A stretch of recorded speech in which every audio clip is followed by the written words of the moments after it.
আৰম্ভ কৰক। হয় কাছে আমি কৈছো। ঠিক আছে। নমস্কাৰ। নমস্কাৰ। সকলোকে আজিৰ এই ৱেব সন্মিলন আমি আদৰণি জনাইছো।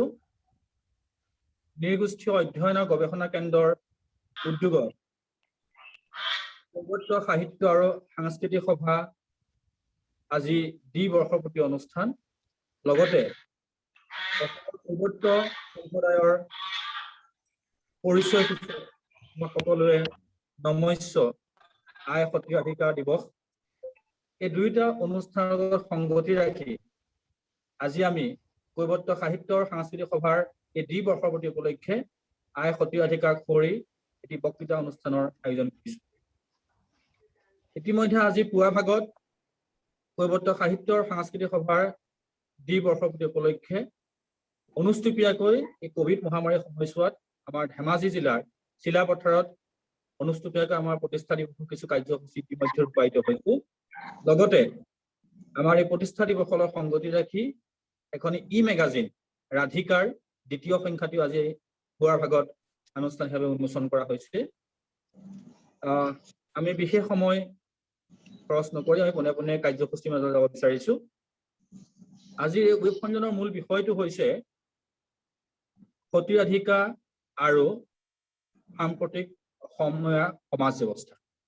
এই বিষয়ৰ ওপৰত বক্তৃতা প্ৰদান কৰিবৰ কাৰণে আমি আমন্ত্ৰণ কৰি আনিছো অসমৰ শংকৰী সংস্কৃতিৰ লগত জড়িত শংকৰী কৃষ্টিৰ সাধক লোককৃষ্টিৰ বিশিষ্ট গৱেষক ইছমাইল হুছেইন দেৱ।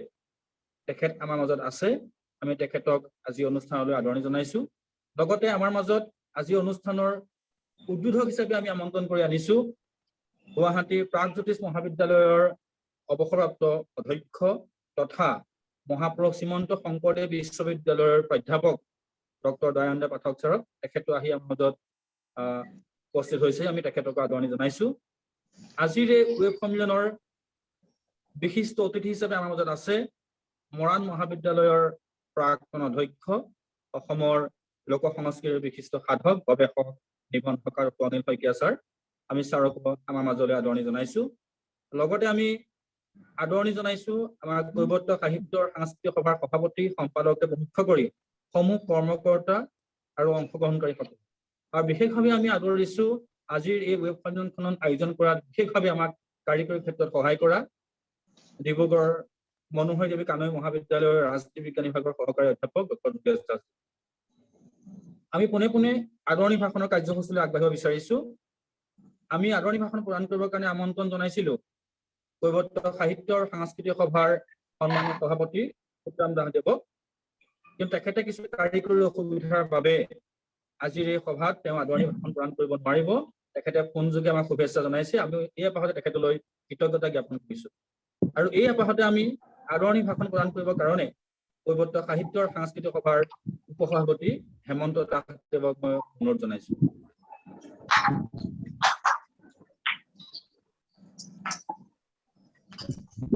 আমি হেমন্ত দাসদেৱক কৈছো। হয়, নমস্কাৰ। পাইছেনে বাৰু? হয়,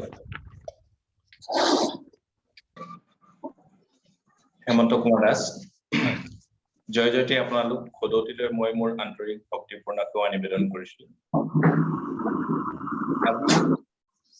সতীৰাধিকাৰ জন্ম দিৱস উপলক্ষে আয়োজন কৰা এই পবিত্ৰ অনুষ্ঠানটিত উপস্থিত থকা মোৰ অতি শ্ৰদ্ধাৰ উদ্বোধক ডক্টৰ দয়ানন্দ পাঠক ছাৰ, উপস্থিত আছে মোৰ অতি শ্ৰদ্ধাৰ শংকৰী সংস্কৃতিৰ সাধক লোক সংস্কৃতিৰ গৱেষক অতি শ্ৰদ্ধাৰ ইছমাইল হুছেইন ডাঙৰীয়া, আমন্ত্ৰণ কৰা পৰম শ্ৰদ্ধাৰ অৱসৰপ্ৰাপ্ত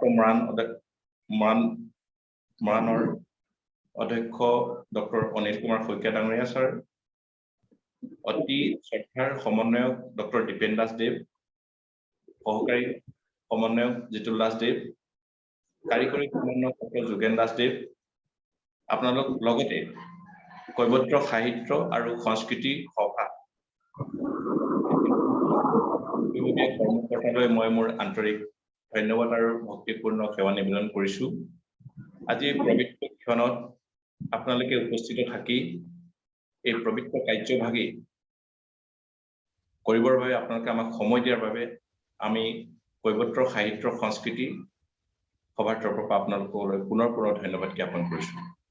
আজি একবিংশ শতিকাৰ বিজ্ঞান আৰু প্ৰযুক্তিবিদ্যাৰ যুগত আজি সমাজত আজিও সতীৰাধিকাৰ যিটো প্ৰাসংগিকতা, এই প্ৰাসংগিকতাৰ ওপৰত আমি যিটো বিষয়ৰ ওপৰত আলোচনা কৰিবলৈ লৈছো আৰু ইয়াৰ কাৰণে আপোনালোকে মই আশা ৰাখিম যে আপোনালোকে এটা সুন্দৰ এটা মেছেজ দিব, বাৰ্তা দিব, কাৰণ যেহেতু সতীৰাধিকাৰ আদৰ্শৰে আদৰ্শিত হৈ বৰ্তমান সমাজখনক আমি কেনেদৰে আগবঢ়াই নিব পাৰিম সেইটোৰ ওপৰত আমি বেছি গুৰুত্ব দিব লাগিব।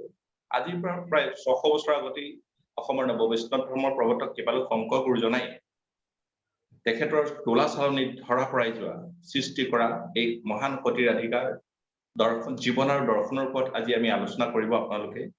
মই কেৱল মাত্ৰ আপোনালোকক অনুৰোধ জনাইছো যে আপোনালোকৰ যি ব্যক্তিত্ব, আপোনালোকৰ অভিজ্ঞতা পুষ্ট জ্ঞানেৰে সমাজলৈ এটা সুন্দৰ এটা বাৰ্তা কঢ়িয়াই নিয়া যাওক যে আজি যুগত যে আমি সতীৰাধিকাৰ যিখিনি আদৰ্শ আমি কেনেকৈ সমাজত প্ৰতিষ্ঠা কৰিব পাৰো, তাৰ যোগেদি অসম তথা আমাৰ সভ্যতা সংস্কৃতিৰ কেনেকৈ উন্নতিকৰণ হয়, আইমাতৃসকলৰ ক্ষেত্ৰত আইমাতৃসকলে সতীৰাধিকাৰ পৰা কি ল'বলগীয়া আছে, এই গুণখিনি আপোনালোকক মই অনুৰোধ জনাইছো। অতি শ্ৰদ্ধাৰ আমাৰ শইকীয়াদেউ পাঠক ছাৰ, ডক্টৰ দাস ছাৰ, আপোনালোকৰ ওচৰত মই অনুৰোধ জনাইছো যে আমি আশা কৰিম মই কেৱল দৰ্জাখনে খুলি দিছো আপোনালোকলৈ, আপোনালোকে মঞ্চত আহি নিশ্চয় আপোনালোকৰ অভিজ্ঞতা পুষ্ট জ্ঞানেৰে সতীৰাধিকাৰ জীৱন আৰু দৰ্শন আৰু প্ৰাসংগিকতা, বিশেষকৈ আজি একবিংশ শতিকাৰ বিজ্ঞান আৰু প্ৰযুক্তিবিদ্যাৰ যুগত সিদিনা সতীৰাধিকাই আজিৰ পৰা 600 বছৰ আগতে অসমীয়া সমাজলৈ যিটো অৱদান দি গৈছে, যে তেওঁৰ যিটো সতীত্ব, তেওঁ যে মহাপুৰুষ শংকৰ গুৰুজনাই তেতিয়া অন্তিম টাইমত যেতিয়া সুধিছিলে আয়ো ৰাধিকা তুমি ইমান মহান সতীত্বটো তুমি কেনেকৈ পালা, কাৰণ 3ডাল পলক কাঠিৰে জোখা এটা পলকত তুমি এক পলক পানী আনিলে এইটো অলৌকিক, এইটো বিজ্ঞানে মানি ল'ব খোজে। এনেকুৱা অলৌকিক কাম এটা তুমি মানে লৌকিকতাৰ কেনেকৈ কৰিলা। তেতিয়া সতীৰাধিকাই তেখেতৰ বক্তব্যত এষাৰ কথা কৈছিলে, কৃপালু গুৰুজন মই সতীত্বৰ বিষয়ে একো নাজানো, ধৰ্ম কৰ্মও মই একো নাজানো, কেৱল মাত্ৰ কেইটামান সতী ধৰ্ম মই পালন কৰিছো। তেওঁ 4টা কথা কৈছিলে। এই 4টা কথা তেওঁ এনেকৈ কৈছিলে, ৰাধিকা বদতি প্ৰভু শুনিও গোসাই, সমভাৱে ভূতদয়া কৰোহো সদায়, সত্য শৌচ ক্ষমা দয়া অতিথি সৎকাৰ, নকৰোহ কাকো অহংকাৰ তিৰস্কাৰ, স্বামী তপ স্বামী জপ স্বামী কৰো ধ্যান, স্বামীৰ কুশল বিনে নিশ্চিন্ত হোৱান, সকলোৰে গুণ দেখো মূৰ দেখো দুখ, নাপালে নাখালে নকৰোহ অসন্তোষ। এই 4টা গুণৰ ওপৰত ভিত্তি কৰি তেওঁ সতীত্ব লাভ কৰিছে। গতিকে এই 4টা গুণৰ বহল ব্যাখ্যা আপোনালোকৰ চৰণত অনুৰোধ জনাইছো, দাঙি ধৰি আমাৰ অসমীয়া সমাজত থকা আমাৰ আইমাতৃসকলক কেনেকৈ সফল কৰিব পাৰো আৰু এক যুগান্তৰলৈ আমি অসমীয়া সমাজখনৰ আইমাতৃসকলক কেনেকৈ এইখিনি এটা ভাল মেছেজ দিব পাৰো, এইখিনি আপোনালোকলৈ আশা ৰাখিছো। আৰু লগতে আজি এই পবিত্ৰ অনুষ্ঠানটিত আপোনালোকৰ দৰে বিভিন্ন ব্যক্তিসকল উপস্থিত থকাত মোক আদৰণি ভাষণটো দিবলৈ দিয়াৰ বাবে মই আপোনালোকলৈ এই সুযোগতে ধন্যবাদ জ্ঞাপন কৰিছো আৰু আশা ৰাখিছো আজি আমাৰ এই অনুষ্ঠানটোৰ পৰা গোটেই অসমতে এটা ডাঙৰ এটা বাৰ্তা পাব। সদুশেষত বেছি সময় নলয় আপোনালোকলৈ মই এই আলোচনাৰ বিষয়টো বিশেষকৈ সতীৰাধিকাৰ জীৱন আৰু দৰ্শনৰ ওপৰত আপোনালোকলৈ আলোচনাৰ আগবঢ়াব আপোনাৰ আটাইকেইজনলৈ মোৰ ভক্তিপূৰ্ণ সেৱা জনাই মই আপোনালোকৰ মোৰ ফালৰ পৰা আপোনালোকৰ চৰণলৈ সেৱা জনাই মোৰ আদৰণি ভাষণ ইমানতে সামৰিছো। ধন্যবাদ। জয় অসম। জনাইছো আদৰণি ভাষণ প্ৰদান কৰা কৈবৰ্ত সাহিত্যৰ সাংস্কৃতিক সভাৰ সন্মানীয় উপসভাপতি হেমন্ত কুমাৰ দাসদেৱলৈ আমি আন্তৰিক ধন্যবাদ আৰু কৃতজ্ঞতা জ্ঞাপন কৰিছো। ইয়াৰ পিছতে আমি পৰৱৰ্তী কাৰ্যসূচীলৈ আগবাঢ়িব বিচাৰিছো। আজিৰ এই ৱেব সন্মিলনখন শুভ উদ্বোধন কৰিবৰ কাৰণে আমি আমন্ত্ৰণ জনাই কৰি আনিছো গুৱাহাটীৰ প্ৰাগজ্যোতিষ মহাবিদ্যালয়ৰ অৱসৰপ্ৰাপ্ত অধ্যক্ষ তথা মহাপুৰুষ শ্ৰীমন্ত শংকৰদেৱ বিশ্ববিদ্যালয়ৰ প্ৰাধ্যাপক ডক্টৰ দয়ানন্দ পাঠকদেৱক আমি তেখেতৰ আদৰণি ভাষণ ক্ষমা কৰিব উদ্বোধনী ভাষণ প্ৰদান কৰিবৰ কাৰণে মই অনুৰোধ জনাইছো। ধন্যবাদ দাস। আজি বৰ আনন্দ লাভ কৰিছো যে যিসকল ব্যক্তিক অৰিহণাত বা তেওঁলোকৰ যিটো অৱদানত আজি এটা জাতি নিৰ্মাণ হৈছে, কিন্তু তেওঁলোকক কিন্তু আমি অসমীয়া মানুহে পাহৰিবলৈ আৰম্ভ কৰিছো। আৰু centre for ethnic studies and research এই যিটো বিভাগ সংগঠন, এই সংগঠনটোৱে অত্যন্ত এটা সুন্দৰ এটা প্ৰচেষ্টা হাতত লৈছে যে তেখেতসকলে এনেধৰণৰ যিসকল ব্যক্তিৰ তেখেতসকলৰ যিটো অৱদানৰ ওপৰত যিটো এটা জাতি নিৰ্মাণ হৈছে, এটা সংস্কৃতি নিৰ্মাণ হৈছে, তেওঁলোকক আমি কেনেকৈ স্মৰণ কৰিব পাৰোঁ, অন্ততঃ বছৰৰ এটা দিনত আমি কেনেকৈ শ্ৰদ্ধা নিবেদন কৰিব পাৰোঁ, এই কথাটোৱে মূল কথা। গতিকে আজিৰ এই যি সতী ৰাধিকা দিৱস উপলক্ষে এটা বিস্তৃত অনুষ্ঠান, দিনজোৰা কাৰ্য অনুষ্ঠান হৈছে বুলি গম পালোঁ। ইতিমধ্যে দীপেন দাসদেৱে ৰাতিপুৱাৰ ভাগত কি হ'ল আৰু এখন আলোচনীও ওলোৱা বুলি কৈছে। গতিকে এই গোটেইখিনি কথা সামগ্ৰিকভাৱে অত্যন্ত প্ৰশংসনীয় কাম এটা বুলি ভাবিছোঁ। আৰু আমাক এই অনুষ্ঠানৰ উদ্বোধনী কৰাৰ কাৰণে আমন্ত্ৰণ কৰিছে, তাৰ কাৰণে মই গৌৰৱবোধ কৰিছোঁ, ধন্যবাদ জ্ঞাপন কৰিছোঁ। আৰু আজি সভাখনত যিসকল ব্যক্তিক বিভিন্ন দায়িত্বৰে ইয়াত আমন্ত্ৰণ কৰা হৈছে, এতিয়া ধৰক আপোনাৰ আমাৰ হেমন্ত কুমাৰ দাস অতি সুন্দৰকৈ, অতি শ্বৰ্ট এণ্ড চিম্পল গোটেইখিনি কথা কৈছে, কিন্তু অতি শ্বৰ্ট এণ্ড চিম্পল গোটেইখিনি কথা কৈছে উদ্বোধক হিচাপে। তাৰ পাছত যেনিবা এতিয়া আমাৰ আছে শইকীয়াদেৱ আছে, অনিল শইকীয়াদেৱৰ সম্পৰ্কে মই বেছিকৈ কথা ক'ব নাযাওঁ, লেটছ চে দ্য বেটাৰ, কমকৈ কোৱাই ভাল, কাৰণ ইমান বেছি আছে তেওঁৰ, গতিকে মই সামৰিব নোৱাৰিম। গতিকে সেইটো আছে। আৰু ইফালে আমাৰ ইছমাইল হুছেইন দেৱটো আছেই। ইছমাইল হুছেইন দেৱে গোটেই জীৱন তেওঁ শংকৰদেৱৰ গোটেই সামগ্ৰিকভাৱে তেওঁ অধ্যয়ন কৰিছে। আৰু গতিকে সেই সকল ব্যক্তিক অন্তত ইয়াত আমন্ত্ৰণ জনাই এই অনুষ্ঠানটোক অন্তত সাৰ্থক ৰূপ দিয়াৰ কাৰণে এটা প্ৰচেষ্টা হাতত চলোৱা হৈছে। আৰু আদৰণি ভাষণটো ইতিমধ্যে দিলেই আমাৰ, তাৰপাছত আমাৰ সমল ব্যক্তি হিচাপত আছে ইছমাইল হুছেইনৰ কথাটো ক'লো মই এতিয়া, আৰু বিশিষ্ট অতিথি হিচাপে আছে অনিল শইকীয়া, তেখেতৰো মই ইতিমধ্যে উল্লেখ কৰিলোঁ। মৰাণ মহাবিদ্যালয়ৰ অধ্যক্ষ হিচাপে তেওঁ অৱসৰ লৈছে। আৰু তেওঁ শিক্ষাবিদ হ'লেও তেওঁ কিন্তু এগৰাকী সাংস্কৃতিক, কিন্তু তেওঁৰ মাজত যে এজন বিৰাট সাংস্কৃতিক ব্যক্তি এজন লুকাই আছে, সেই কথাটো কিন্তু আমি সকলোৱে জানো। আৰু আমি সেইকাৰণে তেওঁৰ প্ৰতি এটা বিশেষ ধৰণৰ শ্ৰদ্ধা আমাৰ তেওঁৰ প্ৰতি আছে। আৰু কাৰিকৰী সমন্বয়ক হিচাপে আছে আমাৰ যোগেশ দাস আছে, আমাৰ দীপেন দাসটো আছে, সহকাৰী হিচাপে জিতুল দাস আছে। তাৰপাছত সদস্যসকলৰ ভিতৰত আমাৰ যিখন আমি পালোঁ, ব্ৰজেন দাস আছে, ভুৱন দাস, প্ৰাঞ্জল দাস, হেমন্ত কুমাৰ দাস, মনোৰঞ্জন দাস, তিলক চন্দ্ৰ দাস আৰু কমল দাস, এইসকলটো আছে। এইসকলৰ এটা সহযোগ আৰু সমন্বয়, এই সমন্বয়ৰ ভিত্তিতে আচলতে এনেধৰণৰ আলোচনাবিলাক আচলতে সাৰ্থকভাৱে উদযাপিত হয়। এতিয়া আমি এই যিটো উদ্বোধনী ভাষণ বুলি আমাক কৈছে যদিও কাম নিদিয়ে কিয় উদ্বোধনী ভাষণ দিব লগা কথাটো কিন্তু সতী ৰাধিকা সম্পৰ্কে কোৱা কথাটো অত্যন্ত জটিল কাম বুলি মই ভাবোঁ। আৰু সতী ৰাধিকা সম্পৰ্কে ইতিমধ্যে আমাৰ চৰিত পুথিবিলাকতে হওক বা মানুহৰ মুখে মুখে বাগৰি ফুৰা যিবিলাক লিজেণ্ড বা যিবিলাকৰ কাহিনী ইতিমধ্যে উপঙি আছে, তাৰ পৰাও কিন্তু আমাৰ নতুন পুৰুষে সত্যটো বাছি ল'ব লাগিব। আৰু সতী ৰাধিকাক কেন্দ্ৰীয় বিষয় হিচাপে লৈ যে বহুত কাহিনী আছে, আৰু এটা কাহিনীৰ লগত কেতিয়াবা আন এটা কাহিনীৰ কিন্তু কেতিয়াবা অমিল, ক'ৰবাত মিল, এই কথাটোও কিন্তু আমি দেখা পাওঁ। কিন্তু লগতে আমি গুৰুজনাৰ কথাও কিন্তু ইয়াতে অলপ উল্লেখ নকৰাকৈ থাকিব নোৱাৰিব। কাৰণ সতী ৰাধিকা হয়তো এটা অনাদৃত চৰিত্ৰ হিচাপে থাকি গ'লহেঁতেন যদি তাত গুৰুজনাৰ তাত স্পৰ্শ তাত নপৰিলেহেঁতেন। গতিকে এই কথাটো কিন্তু আমি পাহৰি যাব নালাগে। আৰু সতী ৰাধিকাৰ ক্ষেত্ৰত আমি আৰু এটা ইয়াত প্ৰসংগ আনিব খুজিম। প্ৰসংগটো এনেধৰণৰ যে গুৰুজনাৰ যিটো নাৰী শক্তিৰ প্ৰতি তেওঁৰ যিটো শ্ৰদ্ধা, আৰু নাৰী শক্তিৰ প্ৰতি তেওঁৰ যিটো অসীম তেওঁৰ যিটো শ্ৰদ্ধা, সেই শ্ৰদ্ধা কিন্তু তেওঁৰ গোটেই জীৱন কালত কিন্তু সেইটো প্ৰকাশ পাইছে। আৰু সতী ৰাধিকা তাৰ এটা অংশহে মাত্ৰ, এটা অংশ যে সতী ৰাধিকাৰ নিচিনা সতীও আমাৰ গুৰুজনাৰ হাতত পৰি তেওঁ এটা বিশেষ স্বীকৃতি লাভ কৰিছে, বিশেষ তেওঁৰ এটা অৰিহণা আমাৰ আজি ৰাইজৰ দ্বাৰা বা সমাজৰ দ্বাৰা স্বীকৃত ৰূপ লৈ আছে, অংকিত হৈ আছে। তাৰপিছত আপোনালোকে আৰু এটা কথা চাব যে মই সেই প্ৰসংগতে এটা কথাই মই ক'ব খুজিম যে আজি আমাৰ কেলি গোপাল ধৰক নাটকখন কেলি গোপাল নাটকখন এখন অতি সুন্দৰ নাটক আৰু এই নাটকখনকতো ইতিমধ্যে আপোনাৰ আমেৰিকাৰ বিশ্ববিদ্যালয়ৰ এখন ক্লাছিক ড্ৰামা বুলি কৈছে এটা প্ৰবন্ধত তাত কৈছে কি যে এখন ক্লাছিক ড্ৰামা আৰু সেইখন লিখিছে ব্ৰাউন ইউনিভাৰ্চিটিৰ এজন অধ্যাপকে এই কথাটো লিখিছে আৰু আমাৰ পৰা কিন্তু কিতাপখন নিছিল তেওঁ নি পেলাই তেওঁ এখন সুন্দৰকৈ ডাঙৰকৈ এটা প্ৰবন্ধ লিখিছে আৰু সেইখনত কৈছে কি যে কেলি Gopal is a great and classic drama এই বুলি কিন্তু তাত তেওঁ স্বীকাৰ কৰিছে এতিয়া আমি তাত সেই কথাটো আমি ইয়াত এটা কথা ইয়াত উল্লেখ কৰিব খুজিছোঁ কেৱল যে তাত সতী ৰাধিকাৰ নিচিনা তাতো কিছু নাৰী চৰিত্ৰ আছে আমাৰ কেলি গোপাল নাটকতো আছে সেই নাৰী চৰিত্ৰবিলাকৰ যিটো তেওঁলোকৰ যিটো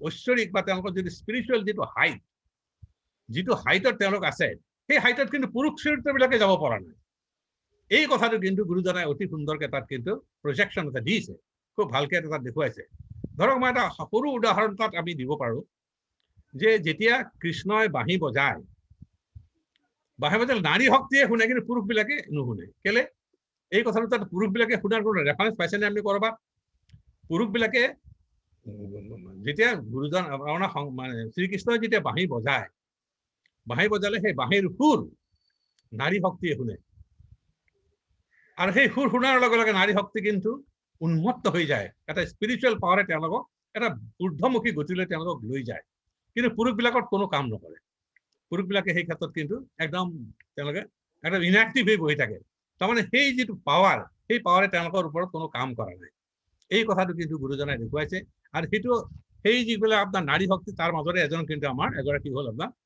সতী ৰাধিকা ঠিক এনেকৈ আমি ঠিক সেইটো হিচাপত আমি নিব পাৰোঁ তাৰপিছত আপুনি ধৰক এতিয়া আমাৰ গুৰুজনাই আপোনাৰ ধৰক আপোনাৰ ৰামায়ণখনৰ উত্তৰাখণ্ড তেওঁ অনুবাদ কৰিলে উত্তৰাখণ্ড অনুবাদত আপুনি কোনটো চৰিত্ৰ সকলোতকৈ আমাৰ কাৰণে বেছি মোহনীয় চৰিত্ৰ সেইটো যদি এটা বিচাৰ কৰা যায় তাত দেখা যাব যে এটা চৰিত্ৰই আমাক কিন্তু সকলোকে মন পৰখিছে আৰু আমাক জোকাৰি গৈছে সেই চৰিত্ৰটো হ'ল সীতাৰ চৰিত্ৰ আৰু সীতাৰ চৰিত্ৰটো গুৰুজনাই এগৰাকী ট্ৰেডিশ্যনেল ওমেন ট্ৰেডিশ্যনেল ৱাইফ হিচাপে গঢ়ি তোলা তেখেতে এটা নন ট্ৰেডিশ্যনেল এটা বৈপ্লৱিক এণ্ড ৰেভলিউচনাৰী পৰিৱৰ্তনকামী এটা চৰিত্ৰ হিচাপে কিন্তু তাত তেওঁ গঢ়ি তুলিছে সীতাই ৰামৰ মুখখনেই চাব খোজা নাই কৈছে কি যে যি পুৰুষে আপোনাৰ নাৰীক অপমান কৰে অসন্মান কৰে সেই পুৰুষৰ মই মুখ চাবই খোজা নাই গতিকে এই যিটো এটা বিদ্ৰোহাত্মক যিটো এটা বক্তব্য সেই বক্তব্যটো কিন্তু গুৰুজনাই সুন্দৰকে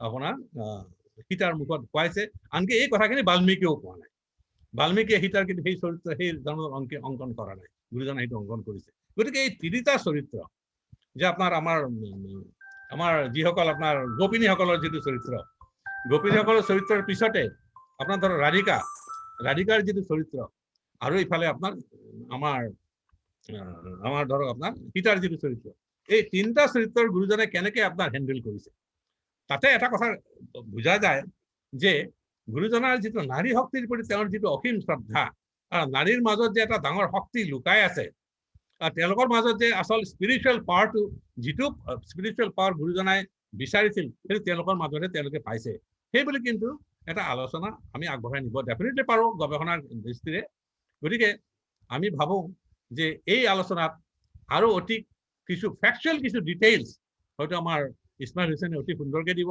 আৰু ইছমাইল হুছেইনে এই ক্ষেত্ৰত অতি সুন্দৰকৈ তেওঁ পঠন পাঠন কৰিছে গৱেষণা কৰিছে আৰু তেওঁ অতি সুন্দৰকৈ দিব পাৰিব মই কেৱল ওপৰে দুই চাৰিটা এটা ইংগিত ধৰ্মী দুই এটা কথাহে ক'লোঁ আৰু ৰাধিকাৰ যিটো চৰিত্ৰ সতী ৰাধিকাৰ যিটো চৰিত্ৰ ইতিমধ্যে তাত চাৰিটা আমাৰ হেমন্ত কুমাৰ দাসে ক'লেই যে তাত চাৰিটা সতী কেনেকৈ হ'ল তেওঁ সেইখিনি কথাও অত্যন্ত এটা বাস্তৱ কথা কৈছে যে তাৰ কাৰণে এটা অলৌকিক শক্তিৰ প্ৰয়োজন নাই অতি সাধাৰণ এগৰাকী ব্যক্তি হৈও যদি নিষ্ঠা কৰ্তব্যনিষ্ঠা মানুহৰ প্ৰীতি মানৱ প্ৰীতি এই গোটেইখিনি যদি থাকে তেতিয়াহ'লে তেওঁ সতী বুলি স্বীকৃত হ'ব পাৰে গতিকে সেই কথাখিনি কিন্তু সতী ৰাধিকাৰ চৰিত্ৰ অংকনৰ মাজেৰে গুৰুজনাই অতি সুন্দৰকৈ দেখুৱাই দিছে আৰু চৰিত পুথিটো অৱশ্যে এখন চৰিত পুথিত এটা কথা কৈছে যদি কিছু তাত ভিন্ন কিছু ভেৰিয়েশ্যনছ কিন্তু অন্যান্য আমাৰ চৰিত্ৰ চিত্ৰণত আছে চৰিত পুথিবিলাকত এই কথাবিলাকো নিশ্চয় আপোনাৰ ইছমাইল হুছেইনৰ বক্তব্যত ভাস্বৰে উঠিব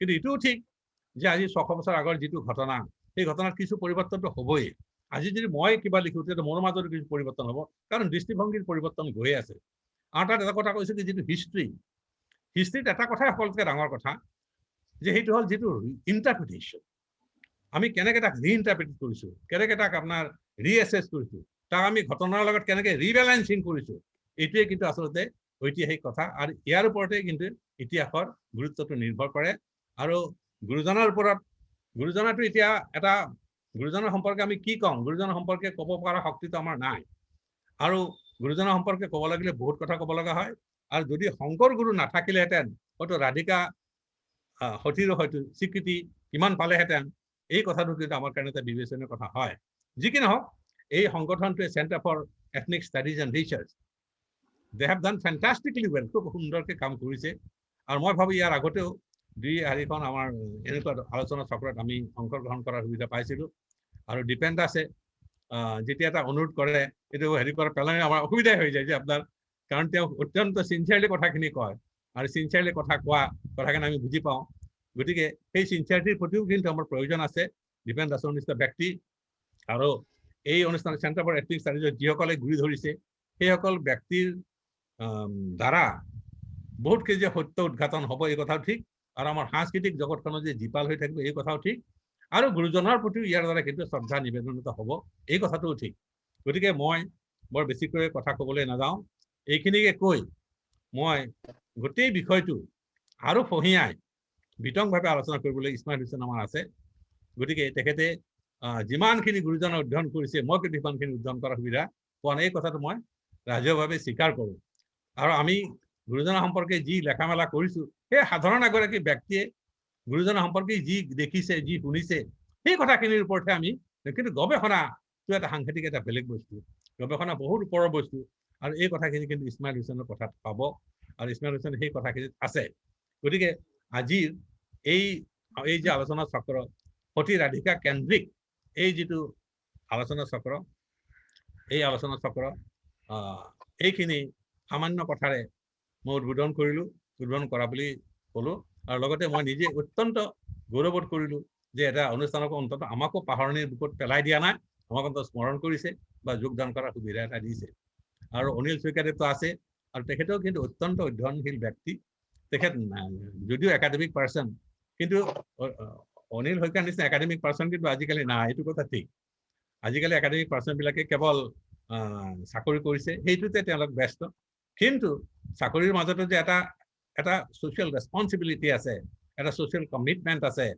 বা এটা লক্ষ্য আছে এটা ডেডিকেশ্যন আছে এটা ডেষ্টিনেশ্যন আছে সমাজখনক কলৈ লৈ যাম সেই কথাখিনি কিন্তু অনিল শইকীয়াদেৱৰ কথা বাৰ্তাত আপোনালোকে গম পাব গতিকে মই সকলোকে শ্ৰদ্ধা জনালোঁ আৰু শ্ৰদ্ধা জনাই আমাৰ কথাত যদি ক'ৰবাত অসম্পূৰ্ণতা থাকিছে সেইখিনি আমাৰ নিজৰ বুলি দুখ ত্ৰুটি বুলি ধৰি ল'ব আৰু এইখিনিকে কৈ আজি আমাৰ এই উদ্বোধনী ভাষণ দিয়া বুলি এই ভাষণ সামৰিলোঁ ধন্যবাদ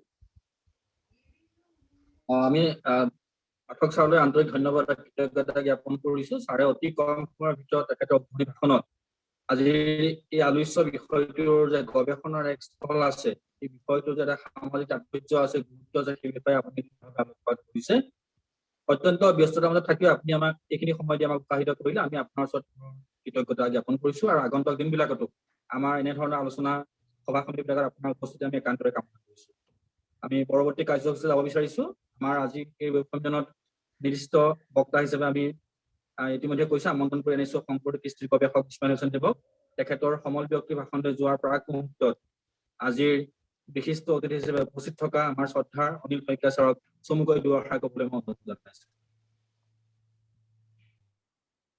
ধন্যবাদ জনাইছোঁ নৃগোষ্ঠীয় অধ্যয়ন আৰু গৱেষণা কেন্দ্ৰৰ সমন্বয়ক ডক্টৰ দীপেন দাস ইতিমধ্যে অতি সুন্দৰকৈ আমাৰ গুৰুকুলৰ শিৰোমণি দয়ানন্দ পাঠক যাৰ কথা দুশাৰী এশাৰীতকৈ শেষ কৰিব নোৱাৰি অৱসৰপ্ৰাপ্ত অধ্যক্ষ প্ৰাগজ্যোতিষ মহাবিদ্যালয় যাৰ প্ৰখৰ স্মৃতি শক্তিৰে গোটেই বিষয়টো আৰু নাৰী শক্তিৰ কেনেকুৱা কথা যে শংকৰদেৱৰ ৰচনাত কেনেকৈ নাৰীৰ শক্তি বিদ্যমান হৈছে এইখিনি কথা কৈছে এটা ডাঙৰ কথা কৈছে যে শ্ৰীকৃষ্ণৰ বাঁহীৰ সুৰটো শুনি পুৰুষসকলে কিন্তু কোনো উন্মনা হয় নাৰীসকল। যিয়ে হওক মই তেখেতক শ্ৰদ্ধা জনাইছো।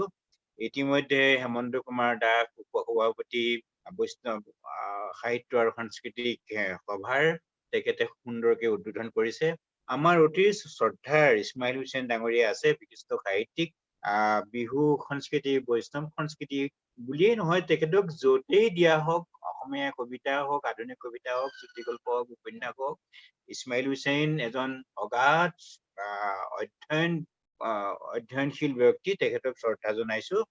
আমাৰ যিসকল সদস্য আছে, বৰেণ দাস, প্ৰাঞ্জল দাস, হেমন্ত দাস, মনোৰঞ্জন দাস, তিলক চন্দ্ৰ দাস, কমল দাসক শ্ৰদ্ধা জনাইছো।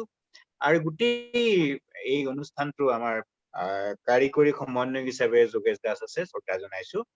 আৰু সতী ৰাধিকা এই শব্দটোৰ লগত জড়িত যিখিনি কথা সমন্বয়ৰ বাৰ্তাই কথা কোৱা হৈছে, আৰু সতী ৰাধিকাৰ লগত যিখিনি কাহিনী জড়িত হৈ আছে, অলৌকিকতা হওক, তিনটা কাঠিৰ কলৰ কথাই হওক, বা টেম্পুনি নদীৰ বানপানীৰ কথাই হওক, এই সকলোখিনিৰ ওপৰত আচল সত্যটো কিন্তু কৈ গৈছে আমাৰ মাননীয় উদ্বোধক দয়ানন্দ পাঠকে, যে নাৰী শক্তি আৰু নাৰীৰ প্ৰতি থকা শ্ৰীমন্ত শংকৰদেৱৰ শ্ৰদ্ধা আৰু নাৰীৰ শক্তি যে পুৰুষ এজনো কৰাব পাৰিলেহেঁতেন, কিন্তু নহয়, নাৰীৰ যোগেদি এই কামটো, এই যে বানপানী আহিছে, এই বানপানী ৰোধিবৰ কাৰণে নাৰী শক্তিক গুৰুত্ব প্ৰদান কৰিছে শ্ৰীমন্ত শংকৰদেৱে।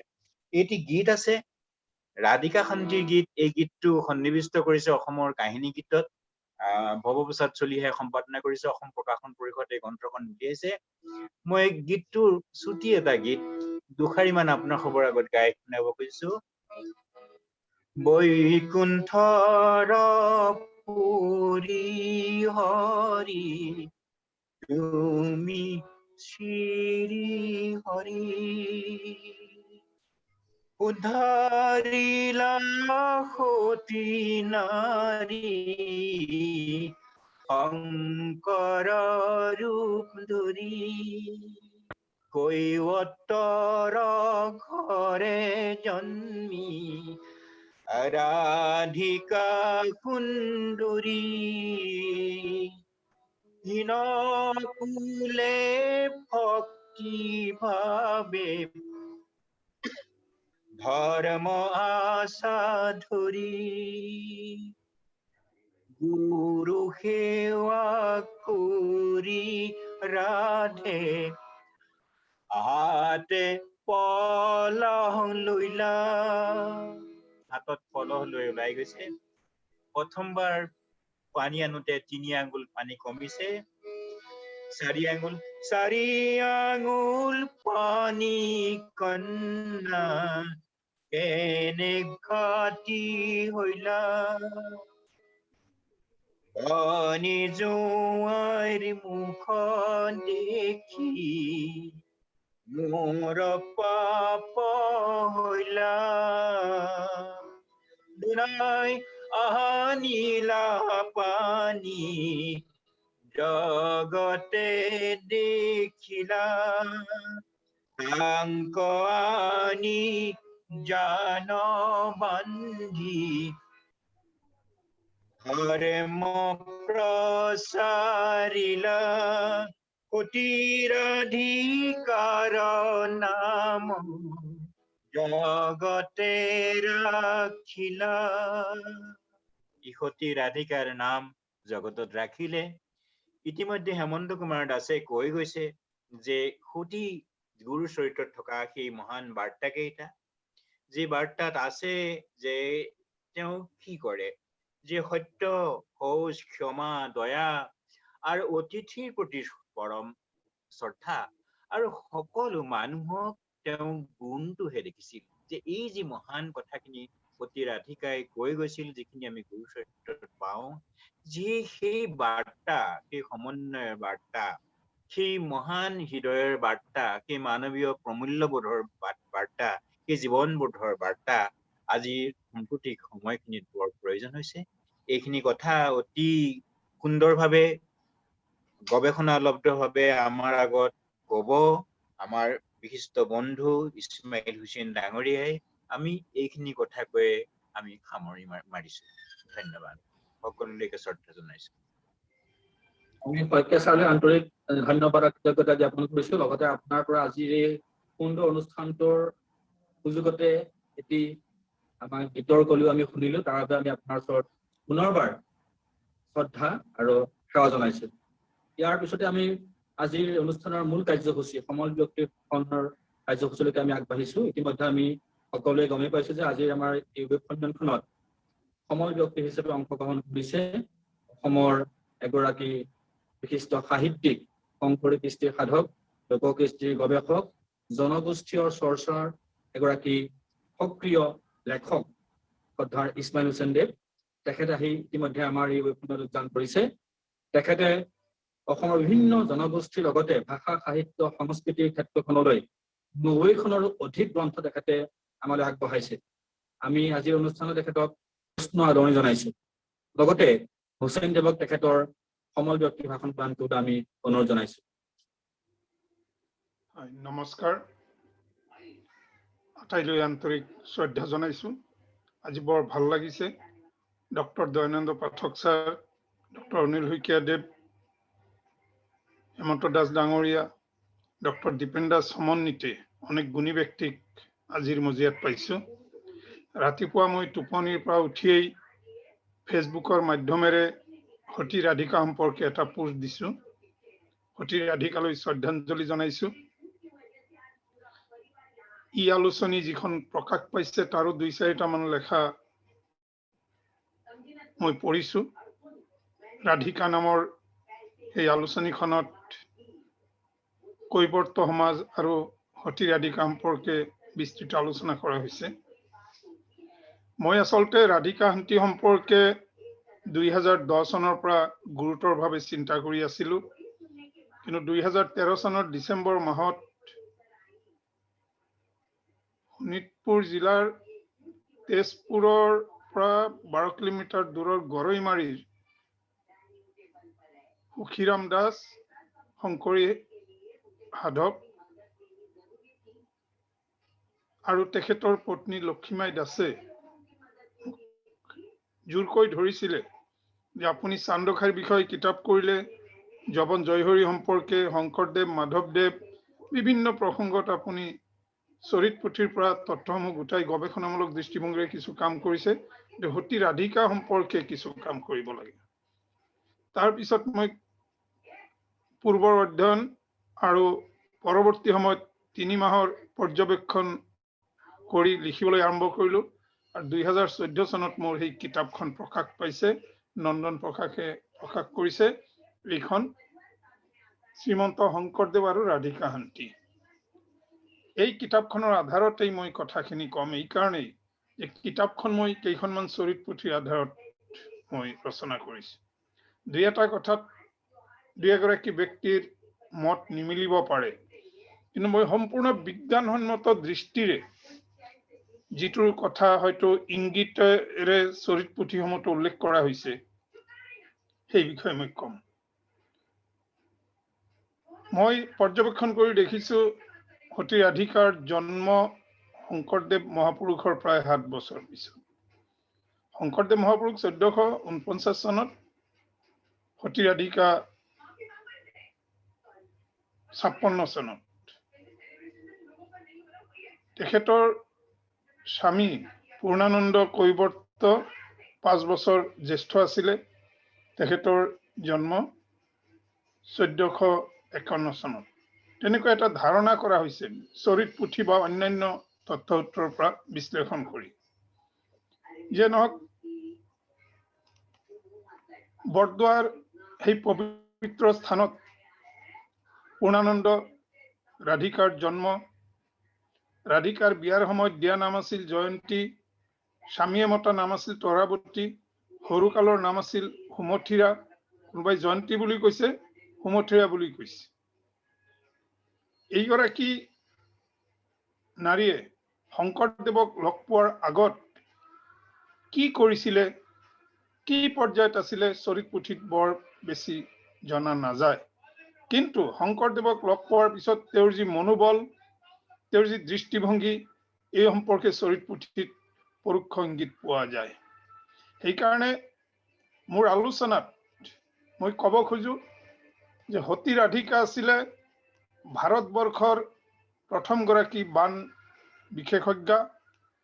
তেওঁ আছিল নাৰী মুক্তিৰ প্ৰতীক, তেওঁ নাৰী শক্তিৰ প্ৰতীক, নাৰী জাগৰণৰ প্ৰতীক, সংগ্ৰামী নাৰীৰ প্ৰতীক, কৰ্ম সংস্কৃতিৰ প্ৰতীক, আত্মসম্ভ্ৰম আৰু আত্মমৰ্যাদাৰ প্ৰতীক, বুদ্ধিমত্তাৰ প্ৰতীক, সাহসিকতাৰ প্ৰতীক, সমন্বয়ৰ প্ৰতীক। কাৰণ সতী ৰাধিকাৰ জীৱনৰ বিভিন্ন দিশ আমি পৰ্যালোচনা কৰি এইকেইটা দিশত আমি তেখেতৰ গুণাৱলী দেখিবলৈ পাইছো। মই যেহেতু চৰিত পুথিৰ আধাৰতে গ্ৰন্থ প্ৰণয়ন কৰিছো, গতিকে চৰিত পুথিৰ আধাৰতেই আপোনালোকক কথাখিনি কম। ইতিমধ্যে ক্ষুদ্ৰ পৰিসৰত হলেও কেইগৰাকীমান লেখকে কিছু ক্ষুদ্ৰ গ্ৰন্থ প্ৰকাশ কৰিছে সতী ৰাধিকা সম্পৰ্কে।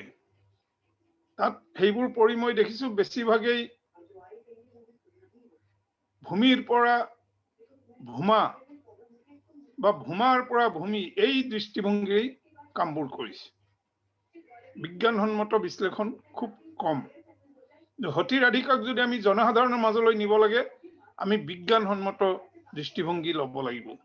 যিটো কথা দাস ডাঙৰীয়াই, পাঠক ছাৰে আৰু শইকীয়াদেৱে উনুকিয়াই গৈছে যে সতী ৰাধিকা সম্পৰ্কে গৱেষণা কৰিবলৈ হলে আমি বাস্তৱ দৃষ্টিভংগীৰে কৰিব লাগিব।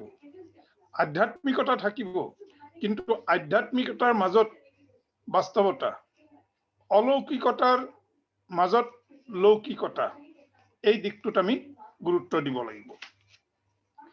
মই যিকেইখন চৰিত পুথি মই সতী ৰাধিকাৰ বিষয়ে পাইছো, সেই চৰিত পুথি কেইখন হল চক্ৰপাণি বৈৰাগী বিৰচিত, এইটো জনাজাত আৰু বহুতে কয় চক্ৰপাণি নহয়, কিন্তু কিছুমানে কয় চক্ৰপাণি বৈৰাগী বিৰচিত গুৰুচৰিত কথা বা কথা গুৰুচৰিত, যিখন ডক্টৰ মহেশ্বৰ নেওগেও সম্পাদনা কৰিছে, উপেন চন্দ্ৰ লেখাৰুৱেও সম্পাদনা কৰিছে। গুৱাহাটী বিশ্ববিদ্যালয়ে প্ৰকাশ কৰিছে, অন্য প্ৰকাশনেও প্ৰকাশ কৰিছে, হৰিনাৰায়ণ দত্ত বৰুৱাই প্ৰকাশ কৰিছে। ৰামচৰণ ঠাকুৰ বিৰচিত গুৰুচৰিত, এইখন বৰ গুৰুত্বপূৰ্ণ চৰিত পুথি। দীননাথ বেজবৰুৱা, লক্ষ্মীনাথ বেজবৰুৱাৰ পিতৃয়ে লিখি থৈ যোৱা বৰচৰিত, পুৱাৰাম মহন্ত বিৰচিত বৰদোৱা গুৰুচৰিত, আৰু বৈকুণ্ঠ দ্বিজ বা দ্বাৰিকানাথ দ্বিজৰ হন্তাৱলী অকণমান বিতৰ্কিত, শংকৰদেৱ সম্পৰ্কীয় কিছু কথা বিতৰ্কিত আছে, কিন্তু ৰাধিকা শান্তি সম্পৰ্কে যিখিনি আছে সেইখিনি বিতৰ্কিত নাই।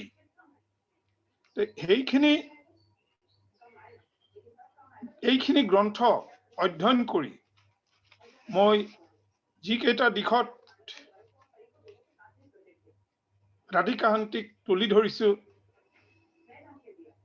এইকেইটা আচলতে শংকৰদেৱক লগ পোৱাৰ পিছত শংকৰদেৱে কেনেধৰণে গ্ৰহণ কৰিছিলে।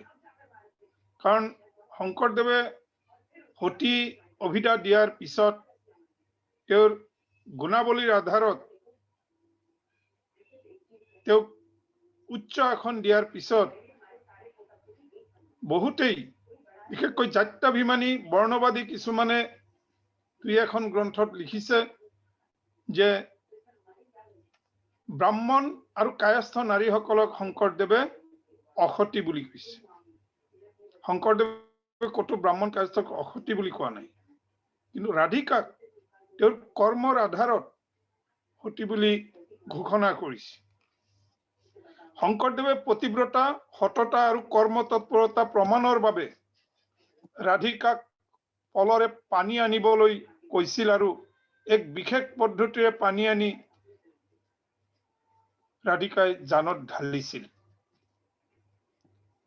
তাৰ পিছত শংকৰদেৱৰ নিৰ্দেশ মতে তেওঁ মাটিৰে জান ভেটি পানীৰ সোঁত বন্ধ কৰিছিল। মই যেটো প্ৰথম মতে মই যিখিনি কথা উল্লেখ কৰিলো যে বহুতেই কেৱল পলৰে পানী অনাৰ কথা কয়, মাটিৰ যে আনিছিলে প্ৰথমে পানীটো আছিল প্ৰতীকী, তাৰ পিছত মাটি, কাৰণ পানীৰে পানী ভেটিব নোৱাৰি, কিন্তু পলৰে কেনেকে পানী আনে সেইটো এটা কৌশল। সেইটো হ'ল মানুহক আকৰ্ষণ কৰা নিজৰ ভিতৰৰ ইনাৰ পাৱাৰ, নিজৰ ইচ্ছা শক্তি, আন্তঃশক্তি তাক কৰ্মৰে দেখুওৱা। আৰু সেইকাৰণে সতী ৰাধিকাই সেই কামখিনি আগতে কৰিছিলে। পিছৰ পিনে কিন্তু মাটি আনিছিলে। মাটিক অনাৰ কথাটো চৰিত পুথিতে আছে, সেই বিষয়ে মই পিছত আহিম।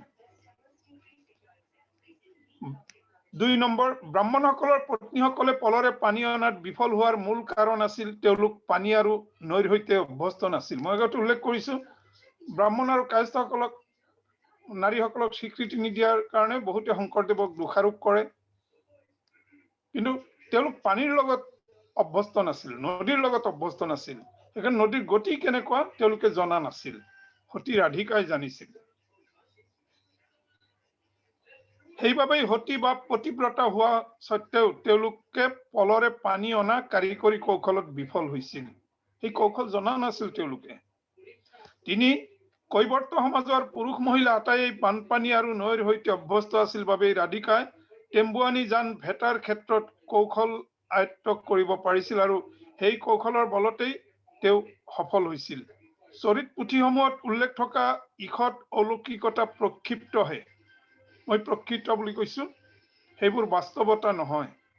শংকৰদেৱ যিহেতু এগৰাকী ধৰ্মগুৰু আছিল, সেয়ে দেৱত্ব আৰোপৰ বাবে চৰিতকাৰসকলে কিছু কল্পনাৰ আশ্ৰয় লৈ অলৌকিকতাৰ এক পৰিৱেশ সৃষ্টি কৰিছিল।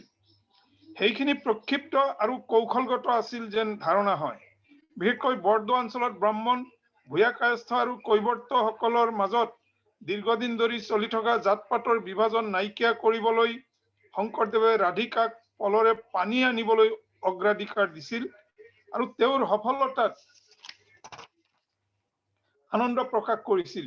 ই আছিল নিম্নবৰ্ণৰ লোকক সমাজত উচ্চ স্থান দিয়াৰ এক মহৎ নিদৰ্শন। এই দৃষ্টিভংগীৰে মই ক'ব খোজো যে ৰাধিকা এগৰাকী সৎ, আদৰ্শৱান আৰু আত্মবিশ্বাসী নাৰী আছিল। তেওঁৰ নামৰ আগে পিছে যিবোৰ বিশেষণ ব্যৱহাৰ কৰা হয়, যেনে সতী, শান্তি আদি, সেয়া তেওঁৰ কৰ্মৰহে প্ৰতিফলন। কৰ্ম, ঘৰত বহি এই অভিধাবোৰ নাপায়। সেইবাবে তেওঁক আমি ৰাধিকা শান্তি বা ৰাধিকা সতী বা সতী ৰাধিকা শান্তি ৰূপে পাওঁ। অলপতে মঞ্জু বৰা বাইদেৱে এখন চিনেমা, এনিমেশ্যন চিনেমা কৰিছে মাধৱদেৱৰ ওপৰত। সেইখনৰ গৱেষণা আৰু গোটেই কাহিনী নিৰ্মাণ মোৰ, তাত মই ৰাধিকা শান্তিৰ কিছু কথা আনিছো। আৰু মোৰ এখন উপন্যাস অলপতে প্ৰকাশ পাব, জ্যোতি প্ৰকাশনে কৰিব। তাত চান্দখাই, শংকৰদেৱৰ ইছলাম ধৰ্মী মিছৰ চান্দখাইৰ বিষয়ে উপন্যাসখন, তাতো মই ৰাধিকাৰ বিষয়ে কিছু কথা আনিছো। আৰু কাহিনীটো মই তাত সংক্ষেপে প্ৰক্ষেপ কৰিছো। আৰু কিহৰ কাৰণে শংকৰদেৱে ৰাধিকাক এগৰাকী সতী নাৰী হিচাপে ঘোষণা কৰিলে, সেই ইংগিতো মই দিছো। যে নহওক, মই চৰিত পুথিৰ আধাৰত আৰু শংকৰদেৱৰ লগত ৰাধিকাৰ সেই সাক্ষাতৰ পিছত মোৰ মনত উদয় হোৱা কিছুমান কথা এনেধৰণৰ যে উপস্থিত বুদ্ধি আৰু কৌশলেৰে প্ৰবল সোঁত ভেটিবলৈ সক্ষম হোৱা বাবে ৰাধিকা সতীক আমি বান্ধ বিশেষজ্ঞ বুলি অভিহিত কৰিব পাৰোঁ। আগতে মই উল্লেখ কৰিছো, সাহসী, কৰ্মপটু আৰু মুক্ত নাৰী হিচাপে ৰাধিকা শান্তিক আমি নাৰী মুক্তি, নাৰী শক্তি আৰু নাৰী জাগৰণৰ প্ৰতীক বুলি চিহ্নিত কৰিব পাৰোঁ। যি যুগত নাৰী আছিল সামন্তবাদী মানসিকতাৰ লোকৰ ভোগৰ প্ৰতীক, সেই যুগত শংকৰদেৱৰ প্ৰেৰণাৰে উজ্জীৱিত ৰাধিকা শান্তি হ'ল সংগ্ৰাম, সাহস আৰু সমন্বয়ৰ প্ৰতীক। ডক্টৰ পাঠক ছাৰে যিখিনি কথা উনুকিয়াইছে গৱেষণাৰ ক্ষেত্ৰত, যে আধুনিক যুগত ৰাধিকাক আমি কেনেকৈ চাম, আৰু আমি তেনেকৈ দেখুৱাব লাগিব যে আজিৰ পৰা 500 বছৰ আগতে ৰাধিকা আছিলে সংগ্ৰাম, সাহস আৰু সমন্বয়ৰ প্ৰতীক। সমন্বয় মানে তেওঁক নিম্ন বৰ্ণৰ কৈৱৰ্ত সমাজৰ সন্তান বুলি কোৱা হয়, কিন্তু তেওঁ কেতিয়াও নিম্ন বৰ্ণৰ বুলি ভবা নাছিল মানসিকভাৱে। তেওঁ সকলো নাৰীকে সমান মৰ্যাদাৰে চাইছিল, সেইকাৰণে শংকৰদেৱ গুৰুজনাৰ ওচৰত সাহসেৰে যাব পাৰিছিল। তেওঁ ব্ৰাহ্মণ কায়স্থ নাৰীক অৱমাননা কৰি শংকৰদেৱৰ ওচৰত যোৱা নাছিল বা সেই কাম কৰা নাছিল। চৰিত পুথিত আমি যেনেকৈ পাওঁ, চৰিত পুথিসমূহত কোনো ধৰণৰ দ্বিৰুক্তি নাই। সেইকাৰণে আমি তেওঁক তিনিটা সংগ্ৰাম, সাহস আৰু সমন্বয়ৰ প্ৰতীক হিচাপে আমি চিহ্নিত কৰিব পাৰোঁ। শংকৰদেৱ গুৰুজনাই নাৰী সম্পৰ্কে যিবোৰ কথা কৈছিলে, নাৰীয়ে পুৰুষে হৈবা একমতি, তেবেছে সিজিব হৰিত ভকতি। অৰ্থাৎ পূৰ্ণানন্দ পুৰুষ, ৰাধিকা নাৰী, কিন্তু সেই দিনত পূৰ্ণানন্দৰ লগত একে ধৰণেই কৰ্ম সংস্কৃতি পালন কৰি একে মানসিকতাৰে আগবাঢ়ি গৈছিল ৰাধিকাহান্তি।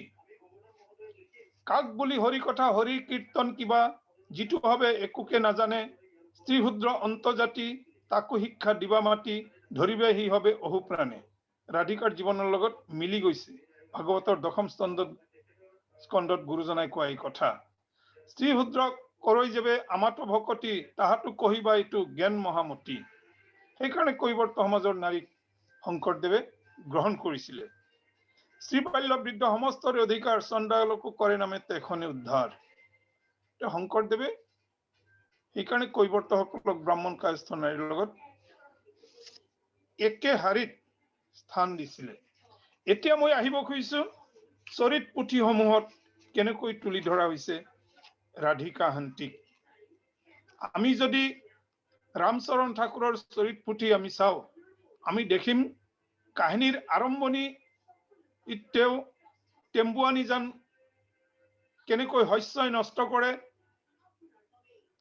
বহাগ মাহতেই যান কেনেকৈ বুৰে, শস্য হানি হয়, কেনেকৈ অঞ্চলৰ মানুহ ক্ষতিগ্ৰস্ত হয়, কেনেকৈ গৈ ভূঞাসকলক গোচৰ দিয়ে সেই অঞ্চলৰ ৰাইজে। শংকৰদেৱে আগবাঢ়ি আহে আৰু তেতিয়াই গৈ শংকৰদেৱৰ সন্মুখত সেই যান বন্দা সম্পৰ্কে যি আলোচনা হয় ৰাইজক লৈ, তাত গৈ উপস্থিত হয় ৰাধিকাহান্তি। এয়া প্ৰথম স্তৰত কৈছে চৰিত পুথিৰ 1686 স্কন্ধ, 86 স্তৱক, 1687, 88, 89 স্তৱকত এইবোৰ কথা আছে।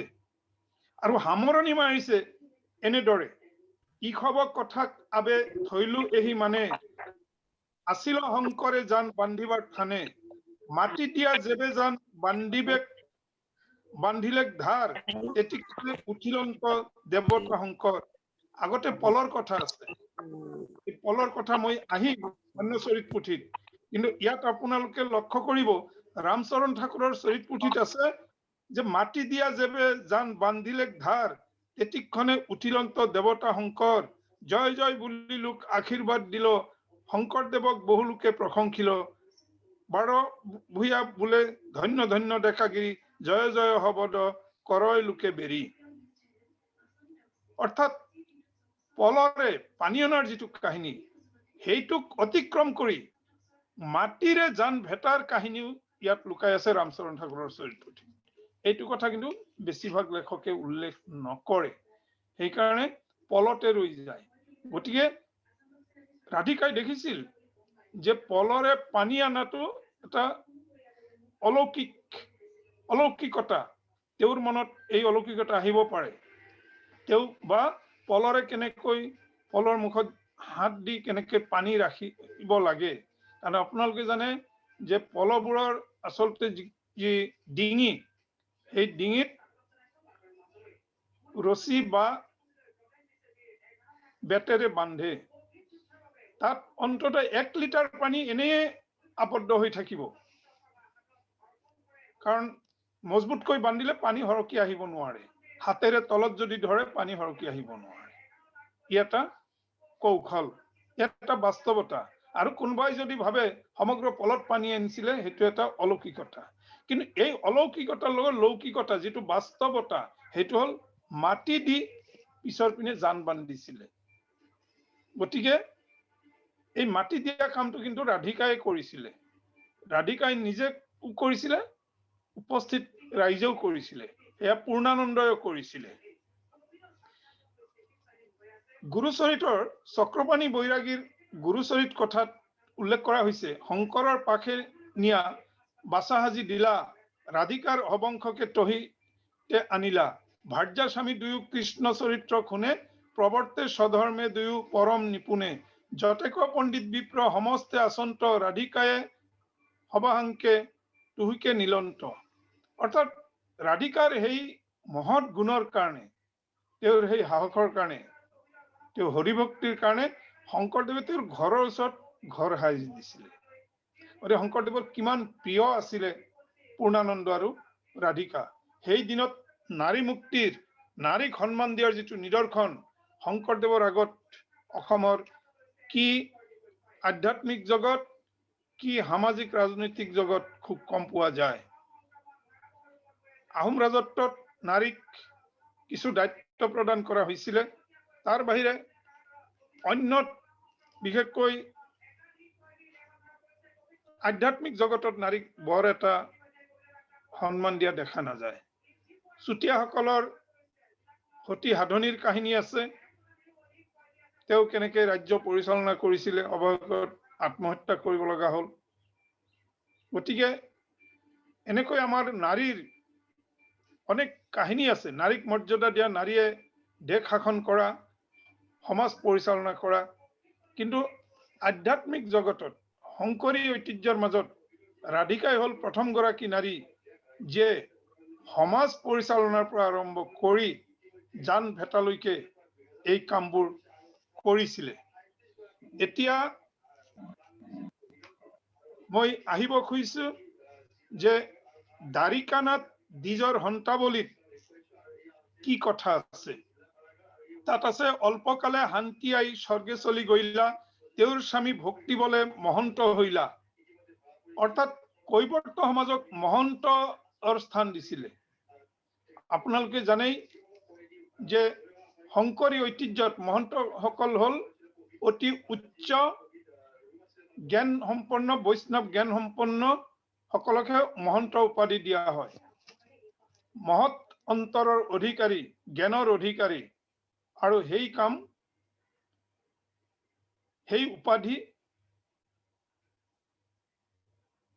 সেই মৰ্যাদা শংকৰদেৱে পূৰ্ণানন্দ দিছিলে আৰু ইয়াৰ অন্যতম কাৰণ আছিল ৰাধিকা শান্তি শংকৰে বোলাই এক কথা হবে শুনা উক্ত মুলুকত নাহি শান্তি একজনা এই মতে ভক্তি ৰব অধম জাতিত দুখী দৰিদ্ৰৰ ঘৰে ৰহিব কিঞ্চিত দ্বিজহূদ্ৰ বুলি নকৰিবা অহংকাৰ নাম ধৰ্মে সমস্তকে কৰিব উদ্ধাৰ শান্তি আই বলে দেখাইলা পতন্তৰ কহে মূৰৰ দিন কবি জুৰি দুই কৰ হাতজোৰ কৰি কয় যে শান্তি আই ৰাধিকা শান্তি আইয়ে নিদৰ্শন দেখুৱালে পতন্তৰ দেখুৱালে পূৰ্ণানন্দ উতে মহন্ত উপাধি পালে আৰু দুখী দৰিদ্ৰ বুলি কথা নাই শান্তি নাৰী সতী নাৰী এগৰাকীয়ে এই পতন্তৰ দেখুৱালে গতিকে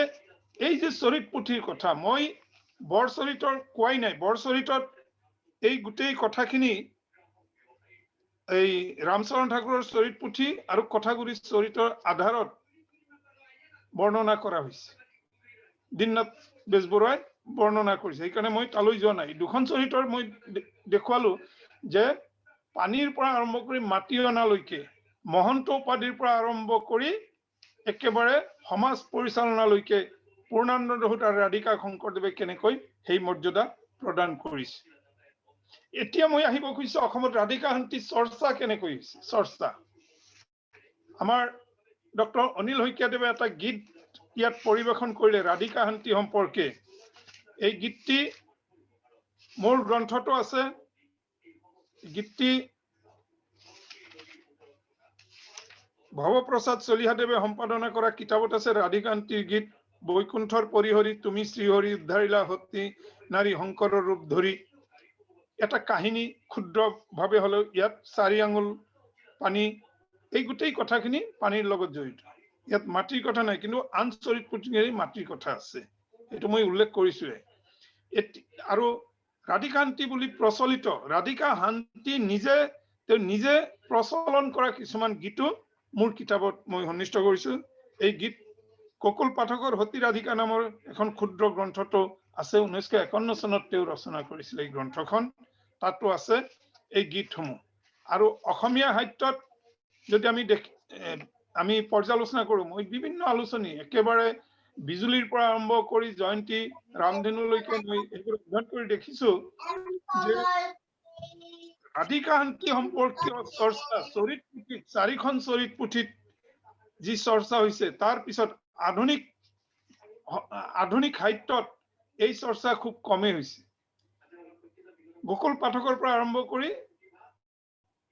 কেইবাগৰাকী ব্যক্তিয়ে ক্ষুদ্ৰ ক্ষুদ্ৰ কিছু গ্ৰন্থ প্ৰকাশ কৰিছে কিন্তু এটা গুৰুত্বপূৰ্ণ প্ৰবন্ধ ডক্টৰ সূৰ্য কুমাৰ ভূঞাই ৰচনা কৰিছিলে ৰাধিকা শান্তি সম্পৰ্কে এই প্ৰবন্ধটি আছিল শান্তি কন্যা ৰাধিকা আৰু তেলীয়া পত্নীৰ কাহিনীৰ লগত ইয়াৰ তুলনামূলক এটা বিশ্লেষণ কৰি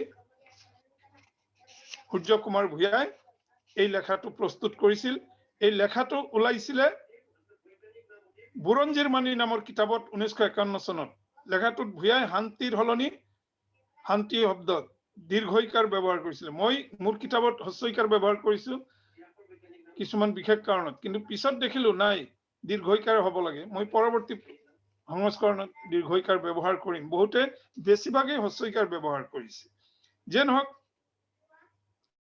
এই সূৰ্য কুমাৰ ভূঞাৰ এই কাহিনীৰ মাজেৰে বুজা যায় তেওঁ এগৰাকী সাহসী নাৰী হিচাপে ৰাধিকা শান্তিক তুলি ধৰিছে তেওঁৰ সেই লেখাটোত আৰু তেওঁৰ লেখাৰ উল্লেখ কৰা বিশেষ কেইটামান দিশ মূল্যায়ন ৰাধিকা শান্তি আছিল কৈবৰ্ত সমাজৰ জীয়ৰী যিসকলক নদিয়াল বুলি কৈছিলে কিছুমানৰ কিতাপত বাৰ জালুৱে কৈবৰ্তসকলক বাৰ জালুৱে নদিয়াল ডুম কিছুমানে ডুম অৱজ্ঞাসূচক হিচাপে অসমীয়া লোকগীতত ডুম শব্দ খুব প্ৰচলিত বিয়া নামৰ পৰা আৰম্ভ কৰি আই নামৰ পৰা আৰম্ভ কৰি আমাৰ কিছুমান হাতৰ বা কিছুমান পটন্তৰ কিছুমান ফকৰা যোজনাতো ডুম শব্দটো ব্যৱহাৰ কৰা হৈছে কিন্তু বেছিভাগেই কিন্তু ডুমক নিজ শ্ৰেণীৰ মানুহ পিছপৰা বুলি নহয় পিছপৰা কলেও কথা নাই ডুমেৰে অৱজ্ঞা কৰা হৈছে কিন্তু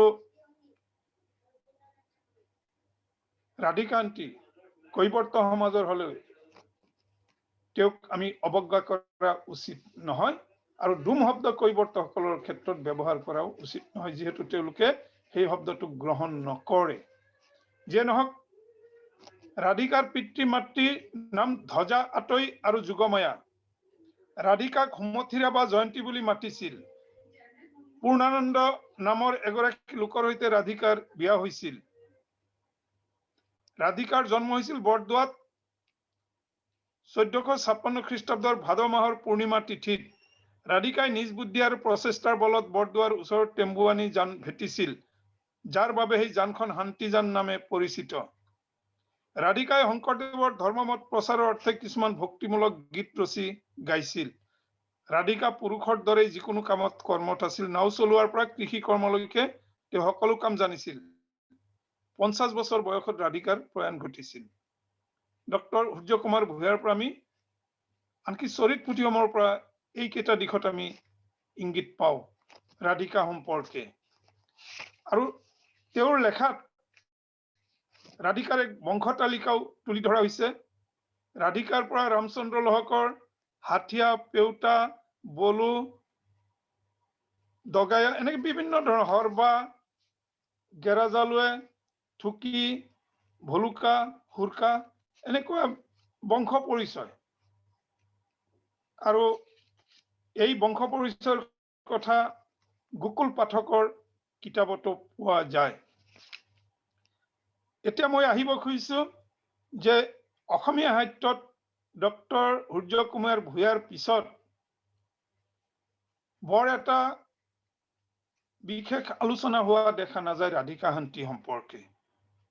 আবাহন আলোচনীত দীননাথ শৰ্মা সম্পাদিত তাত এটা বাতৰিত উল্লেখ কৰা হৈছে যে সতী ৰাধিকা পথ উজান বজাৰত সতী ৰাধিকা পথ নামকৰণ কৰা হৈছিল। সেই বিষয়ে আবাহন আলোচনীত উল্লেখ কৰা হৈছে। আবাহনত ৰাধিকা চৰ্চা বৰ এটা পোৱা নাযায়। 1960 চনত বৰদোৱাত বটৰবা থান সমিতিৰ উদ্যোগত ৰাধিকা শান্তিৰ স্মৃতি জীয়াই ৰাখিবলৈ স্মৃতি সৌধ নিৰ্মাণৰ আঁচনি লোৱা হৈছিল। সেই বছৰ বিনুৱাভাৱে অসমলৈ আহোঁতে তেওঁৰ দ্বাৰা বৰদোৱাত ৰাধিকা শান্তি স্মৃতি সৌধৰ আধাৰশিলা স্থাপন কৰা হৈছিল আৰু তেতিয়াৰ পৰাই প্ৰতি বছৰে ৰাধিকা শান্তিৰ জন্মোৎসৱ বুদ্ধ পূৰ্ণিমাৰ সময়ত পালন কৰি অহা হৈছে। এই উৎসৱটো হ'ল দৈনিক অগ্ৰদূতৰ 2009-15 মেত এই কথা উল্লেখ কৰা হৈছে। গতিকে বৰপেটাত স্থাপন হৈছে ৰাধিকা সতী ৰাধিকা কলা কেন্দ্ৰ। বৰ এটা আগবঢ়া নাই, নামতহে আছে, বৰ এটা আগবঢ়া নাই। তাত গৱেষণাও তেনেকৈ হোৱা নাই বা এই কলা কেন্দ্ৰত যি সংগ্ৰহালয় এখন সংগ্ৰহালয় হ'ব লাগিছিল তেনেকৈ হোৱা নাই। এতিয়া ৰাধিকা শান্তি চৰ্চা গীতৰ মাজেৰে হৈছে। বিশ্ববিখ্যাত গীতিকাৰ গায়ক আমাৰ ভাৰত ৰত্ন ডক্টৰ ভূপেন হাজৰিকাৰ গীতত ৰাধিকাই স্থান পাইছে। গাৰুৰ গোবিন্দ, নগাৰ নৰোত্তম, জবনৰ জয় হৰি, কৈবৰ্তৰ ৰাধিকা, মিচিঙৰ পৰমানন্দ, আহোমৰ নৰহৰি, মোৰ গুৰু ঐ, ব্ৰাহ্মণৰ কণ্ডলী, ৰাম সৰস্বতী, মুছলমানৰ চান্দখাই, ভূতৰে দামোদৰ, বনিয়াৰ হৰিদাস, কছাৰীৰ আছিল ৰমাই, মোৰ গুৰু ঐ, কছাৰীৰ আছিলে ৰমাই। ডক্টৰ ভূপেন হাজৰিকাৰ ৰচনাৱলীত এই গীতটো আছে আৰু তেওঁ নিজেও গাই গৈছে গীত। ডক্টৰ ভূপেন হাজৰিকা কৈবৰ্ত সমাজৰ সন্তান আছিল।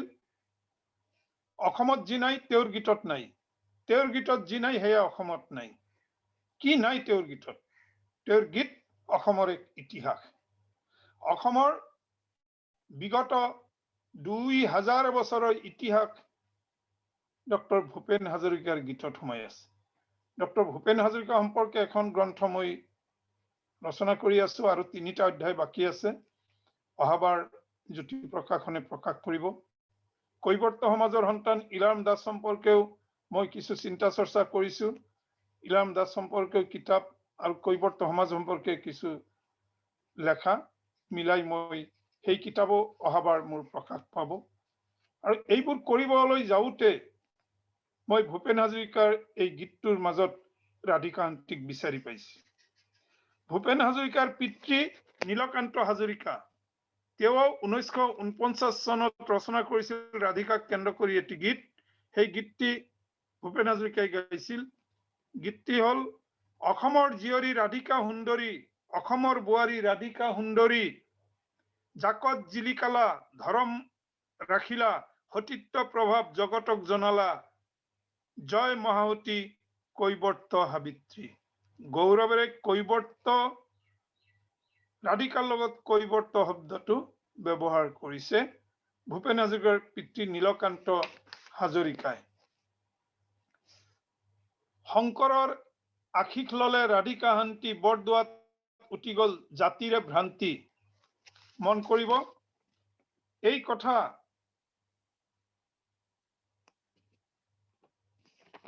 লিখিলে সূৰ্য হাজৰিকাই তেওঁৰ নিৰ্বাচিত গীতত। জাতিৰে ভ্ৰান্তি, জাতিৰ ভ্ৰান্তি নাইকিয়া কৰি দিলে ৰাধিকা শান্তিয়ে। ভৱানন্দ, কবি ভৱানন্দ ৰাজখোৱাই ৰাধিকা শান্তি নামৰ এটা কবিতা লিখিছিলে। তাত কৈছিলে কৈবৰ্ত কুলৰ ৰাধিকা শান্তিয়ে কৰিলে কৰম পুণ্যময়, শান্তি জানলৈ সেই জানে আজিও ৰাধিকাৰ ঘোষিত জয়। মই নিজেও ৰাধিকা ৰাধিকা নামৰ এটা কবিতা লিখিছিলো 2010 চনত মাহেকীয়া জনসেৱা আলোচনীত প্ৰকাশ পাইছিলে। তাত মই উল্লেখ কৰিছিলো, তাৰ পাছত সকলোতে ৰাধিকা ৰাধিকা, নৈতো ৰাধিকা, নামঘৰতো ৰাধিকা, পথাৰতো ৰাধিকা, ঘৰে ঘৰে ৰাধিকা, বিশ্বাসৰ এটি ঘোষা ৰাধিকা, আস্থাৰ এটি ঘোষা ৰাধিকা, সম অধিকাৰৰ এটি নাম ৰাধিকা। ৰাধিকা চৰ্চাত ক্ষেত্ৰত আমি আৰু 2-3 গৰাকী শিল্পীয়ে গীত ৰচনা কৰা আমি দেখিবলৈ পাওঁ। তাৰে এগৰাকী হ'ল ধ্ৰুৱজ্যোতি ৰাজখোৱা, ধ্ৰুৱজ্যোতি হাজৰিকা বিশ্বনাথ চাৰিআলিৰ তেওঁ এটা গীত লিখিছে। ৰাধিকা অ ৰাধিকা শান্তি তুমি ৰাধিকা, কিনো হাদি আহিলা তিনি কাঠি পলৰে, পানী আনি থিতাতে টেম্বুৱানী জান ভেটিলা, শংকৰ গুৰুৰ আশীষ লবিলা, তুমি শান্তিৰ কাৰণে শান্তি জল নাম পালে, বটদ্ৰৱাৰ টেম্বুৱানী জানে, গুৰুজনে উদ্ধাৰিলে শ্ৰীভদ্ৰ সবাকো, হৰি ভকতিৰ পৰম শকতিৰে, নিবিচাৰি চাৰি জাতি হৰি ভক্তি একমতি, ঘুকি গলা আমাৰ গুৰু শংকৰদেৱে, হে ৰাধিকাৰ হাতে ভকতক উদ্ধাৰিলে, টেম্বুৱানীৰ গতি হলালে, বটদ্ৰৱা হৈছে উপচালে। এইটো 2013 চনত তেওঁ ৰচনা কৰিছিলে 2 জুলাইত। মই বিশ্বনাথ চাৰিআলিত তেওঁক সেই গীতটি তেওঁৰ কণ্ঠত শুনি মোৰ কিতাপত সন্নিৱিষ্ট কৰিছো। এতিয়া ৰাধিকা সম্পৰ্কীয় কিছু গীত লোক সমাজত প্ৰচলিত আছে। সেইকাৰণে আমাৰ মাধৱদেৱৰ শিষ্য গোপালদেৱ, তেওঁৰ জীয়ৰী পদ্মপ্ৰিয়া আই, তেওঁকে আমি প্ৰথম গৰাকী বৈষ্ণৱ গীতিকবি আমি আখ্যা দিওঁ। কিন্তু ৰাধিকা শান্তিয়ে নিজে ৰচনা কৰা গীতো আমি লোক সমাজত প্ৰচলিত থকা দেখো। আৰু তাৰে ভাষা যদি আমি বিশ্লেষণ কৰি দেখিবলৈ পাম, এই ভাষা প্ৰক্ষেপিত নহয়। এই ভাষা আজিৰ পৰা 500 বছৰ আগৰ। ৰে ৰে হৈ নাচে, নাচেৰে লয়নো চোৰা নাচে, বেৰি বেৰি বজাৱে চাপৰি, ঘন ক্ষীৰ যাচে গোপনাৰী, বহে মুখে শ্ৰম জল ধাৰা, হৰখে গোপিনী চিতহাৰা, ঘনে বাজে কনক কিংকিনী, ঘনে জয় ৰামকৃষ্ণ ধ্বনি, কানাইহে দেহা দহে বিৰহে, দাৰুণ জ্বালা প্ৰাণে নহহে, কিনো মই হতভাগী কিনো অভাগিনী, মোৰ কপালৰ দুখে চন্দ্ৰে বৰষে অগণি। এনেকুৱা অনেক গীত আছে। আৰু এটা আছে, ভালি নাচে লয় লাখে মোহন গোপাল, হিৰে শুভে শিখণ্ড গলে বনমাল, মকৰ কুণ্ডল কৰ্ণে কৰে ঝলমল, ৰাজ উৎপল যিনি নয়ন কমল। বৰ দীঘল এনেকুৱা আৰু কিছু কথা আছে। আৰু ৰাধিকা শান্তি সম্পৰ্কে যিবোৰ গীত আছে, সেই গীতবোৰত আমি পাওঁ যে 12জন বৈষ্ণৱৰ 14জন পাৰিষদ, অ স্বামীৰাম আহিল সমুদলে নামি, অ স্বামীৰাম বহিবাক দিলা আসন বাখন, অ স্বামীৰাম হীৰৰ ওপৰে তুলি, অ স্বামীৰাম মাথাৰ কেখুহে চৰণ মালুচু, অ স্বামীৰাম জীৱৰ পাৰিদেও সাখু, অ স্বামীৰাম তাৰ একজন ওলাইলা শংকৰে, অ স্বামীৰাম শান্তি বিচাৰিবা লৈ, অ স্বামীৰাম বাৰীৰ কল কাটি ভেলকে সাজাইলা, অ স্বামীৰাম মাৰিলা ধৰমৰ খুটি, অ স্বামীৰাম সাজি কাচি পাৰি ভেলে দিলা ভৰি, অ স্বামীৰাম ভেল যায় পৱন টুটি, অ স্বামীৰাম বায়ু নচলে বঠা নচলে। বহুত দীঘল। মই ভাবো গৱেষণা যদি কৰা যায়, ক্ষেত্ৰভিত্তিক গৱেষণা, অসমৰ এইটো কামৰূপ অঞ্চলত প্ৰচলিত নগাঁৱৰ এটা অংশতো এই গীতবোৰ গোৱা হয়। মই ভাবো ৰাধিকা যিহেতু বৰদোৱাত জন্ম, গতিকে বৰদোৱাক কেন্দ্ৰ কৰি নগাঁও, আৰু গুৰুজনা যিহেতু বৰদোৱাৰ পৰা গুচি আহিলে পাটবাউসীত, সেইকাৰণে কামৰূপৰ অংশ, আগৰ কামৰূপৰ অংশ বৰপেটা অঞ্চলত এই ৰাধিকাৰ এই গীতবোৰ প্ৰচলিত আছে। গতিকে ৰাধিকা সম্পৰ্কীয় কাহিনীবোৰ ক'ত ক'ত গৈছে, লোকগীতৰ মাজেৰে উজনিটো যদি আছে, আমি সেই গীতবোৰ সংগ্ৰহ কৰিব লাগে, ফকৰা যোজনাবোৰ সংগ্ৰহ কৰিব লাগে। আৰু সংগ্ৰহ কৰিব পাৰিলে মই ভাবো অসমীয়া লোকগীতত ৰাধিকা এখন ডাঙৰ সংকলন হ'ব। আৰু এই ক্ষেত্ৰত কাৰোবাক ফেলোশ্বিপ দিব পাৰি গৱেষণাৰ কাৰণে বা সংগ্ৰহৰ কাৰণে। যেনেকৈ 1955 চনত সৈয়দ আব্দুল মালিকক গুৱাহাটী বিশ্ববিদ্যালয়ে ফেলোশ্বিপ দিছিলে জিকিৰ সংগ্ৰহ কৰিবলৈ, আজান ফকীৰৰ জিকিৰ। তেওঁ যিবোৰ জিকিৰ সংগ্ৰহ কৰিলে তাৰে বহুতখিনি প্ৰক্ষেপিত বুলি কোৱা হয়। তথাপিও জিকিৰ জাৰি নামৰ কিতাপত সেই সম্পদখিনি আছে, তাৰে ভিত্তিতে এতিয়া আজান ফকীৰ চৰ্চা হৈ আছে। আৰু মই ভাবো যে ৰাধিকাক কেন্দ্ৰ কৰি যিবোৰ গীত প্ৰচলিত আছে, সকলোখিনি গীত সেয়া লোক সমাজৰ প্ৰচলিত গীত বা লোকগীত বা আধুনিক জীৱনত যিসকলে গীত বা কবিতা লিখিছে, আটাইবোৰ সংগ্ৰহ কৰি এখন সংকলন কৰাৰ কথা চিন্তা কৰিব পাৰে নিগোষ্ঠীয় আমাৰ আজিৰ যি অনুষ্ঠান আয়োজন কৰিছে নিগোষ্ঠীয় অধ্যয়ন আৰু গৱেষণা কেন্দ্ৰই এই দিশত কিছু কাম হাতত ল'ব পাৰে ফেলোশ্বিপৰ মাজেৰে। যে নহওক, মই ইতিমধ্যে 1 ঘণ্টা সময় আলোচনা কৰাৰ কথা আছিল, 1 ঘণ্টা সময় হৈয়ে গ'ল। মই আৰু 5 মিনিটত সামৰিম, যদি আপোনালোকৰ কিবা ক'ব লগা আছে ক'ব পাৰে। কিন্তু মই দেখিছো যে এই ৰাধিকা সম্পৰ্কীয় গীতবোৰ গাই থাকোঁতে কিছুমান গীত আজান ফকীৰৰ জিকিৰতো সোমাইছে। যেনেকৈ ৰাধিকা সম্পৰ্কীয় গীতত আছে যে সিখিনি বৰদোৱা থান অ স্বামীৰাম, কাৰ ঘৰৰ জীয়ৰী কাৰ ঘৰৰ বোৱাৰী অ স্বামীৰাম, ধৰম বিচাৰ কৰি কোৱা অ স্বামীৰাম, শংকৰৰ জীয়ৰী মাধৱৰ বোৱাৰী অ স্বামীৰাম, গুৰুক লৈ আনিছো জল অ স্বামীৰাম, শংকৰে আনিলা নামৰে কঠীয়া অ স্বামীৰাম, থৈলা ধুমে ধামে বান্ধি অ স্বামীৰাম। এই যে শংকৰদেৱৰ জীয়ৰী মাধৱদেৱৰ বোৱাৰী, কাৰ ঘৰৰ জীয়ৰী কাৰ ঘৰৰ বোৱাৰী, এই শব্দৰাশি যে ব্যৱহাৰ কৰা হৈছে, আজান ফকীৰৰ জিকিৰত গ'লে আমি পাওঁ শংকৰ কাৰ ঘৰৰ জীয়ৰী কাৰ ঘৰৰ বোৱাৰী, ভাঙি কথাকাৰি কোৱা, ভাঙি কথাকাৰি ক'বকে নোৱাৰি, হাততে ৰসৰে বাতি, শংকৰদেৱৰ জীয়ৰী মাধৱদেৱৰ বোৱাৰী, ৰহেপুৰ নগৰত ঘৰ, ৰহেপুৰ নগৰৰ ৰসক বটানি দিয়া সকলোকে বাতি। ৰহেপুৰ মানে আচলতে ভক্তিৰ ৰাজধানী ৰহেপুৰ, ৰসৰ য'ৰ পৰা আমি ভক্তি ৰস পাওঁ, এইটো আচলতে প্ৰতীকী অৰ্থত ব্যৱহাৰ কৰিছে। শংকৰদেৱৰ জীয়ৰী আছিল, মাধৱদেৱৰ বোৱাৰী নাছিল, মাধৱদেৱে সংসাৰে পাতা নাছিল। কিন্তু এই শংকৰদেৱৰ জীয়ৰী মাধৱদেৱৰ বোৱাৰী বুলি কওঁতে সমগ্ৰ নাৰী সমাজক বুজাইছে। গতিকে হয়তো আজান ফকীৰেও ৰাধিকাৰ নামত প্ৰচলিত এই গীতৰ সুৰ শুনি, গীতৰ কথা শুনি তেওঁৰ জিকিৰত এই শব্দবোৰ হয়তো সোমাই দিছিলে। এইটো এটা গৱেষণাৰ বিষয়। এনেকুৱা 2-এটা শব্দ মই বিয়ানামত পাইছো। বিয়ানামৰ বিষয়ে এখন কিতাপ মোৰ এইবাৰ প্ৰকাশ পাব। মই বহু আগৰ পৰাই বিয়ানাম গাওঁ, বিশেষকৈ জোৰানাম। জোৰানামত অসমৰ বৈচিত্ৰতা প্ৰকাশ পায়। তাত কৈবৰ্ত সমাজৰ কথাও আছে, তাত বামুণৰ কথাও আছে, তাত মক্কাৰ কথাও আছে, তাত হৰিদ্বাৰৰ কথাও আছে।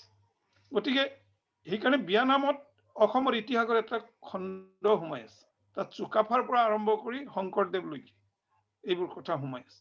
আৰু তাত ৰাধিকাৰ কথাও সোমাই আছে বিয়ানামত।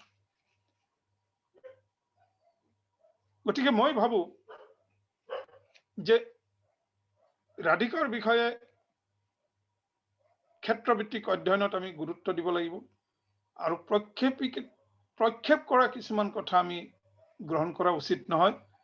কাৰণ ৰাধিকাক আমি অলৌকিক সত্তাৰ গৰাকীতকৈ বাস্তৱ সত্তাৰ গৰাকী হিচাপে যদি আমি প্ৰতিষ্ঠা কৰিব পাৰো, তেতিয়া ৰাধিকা কেৱল কৈবৰ্ত সমাজ বা শংকৰী সমাজেই নহয়, অন্য সমাজতো ৰাধিকাৰ সাৰ্বজনীন স্বীকৃতি এটা পোৱা যাব।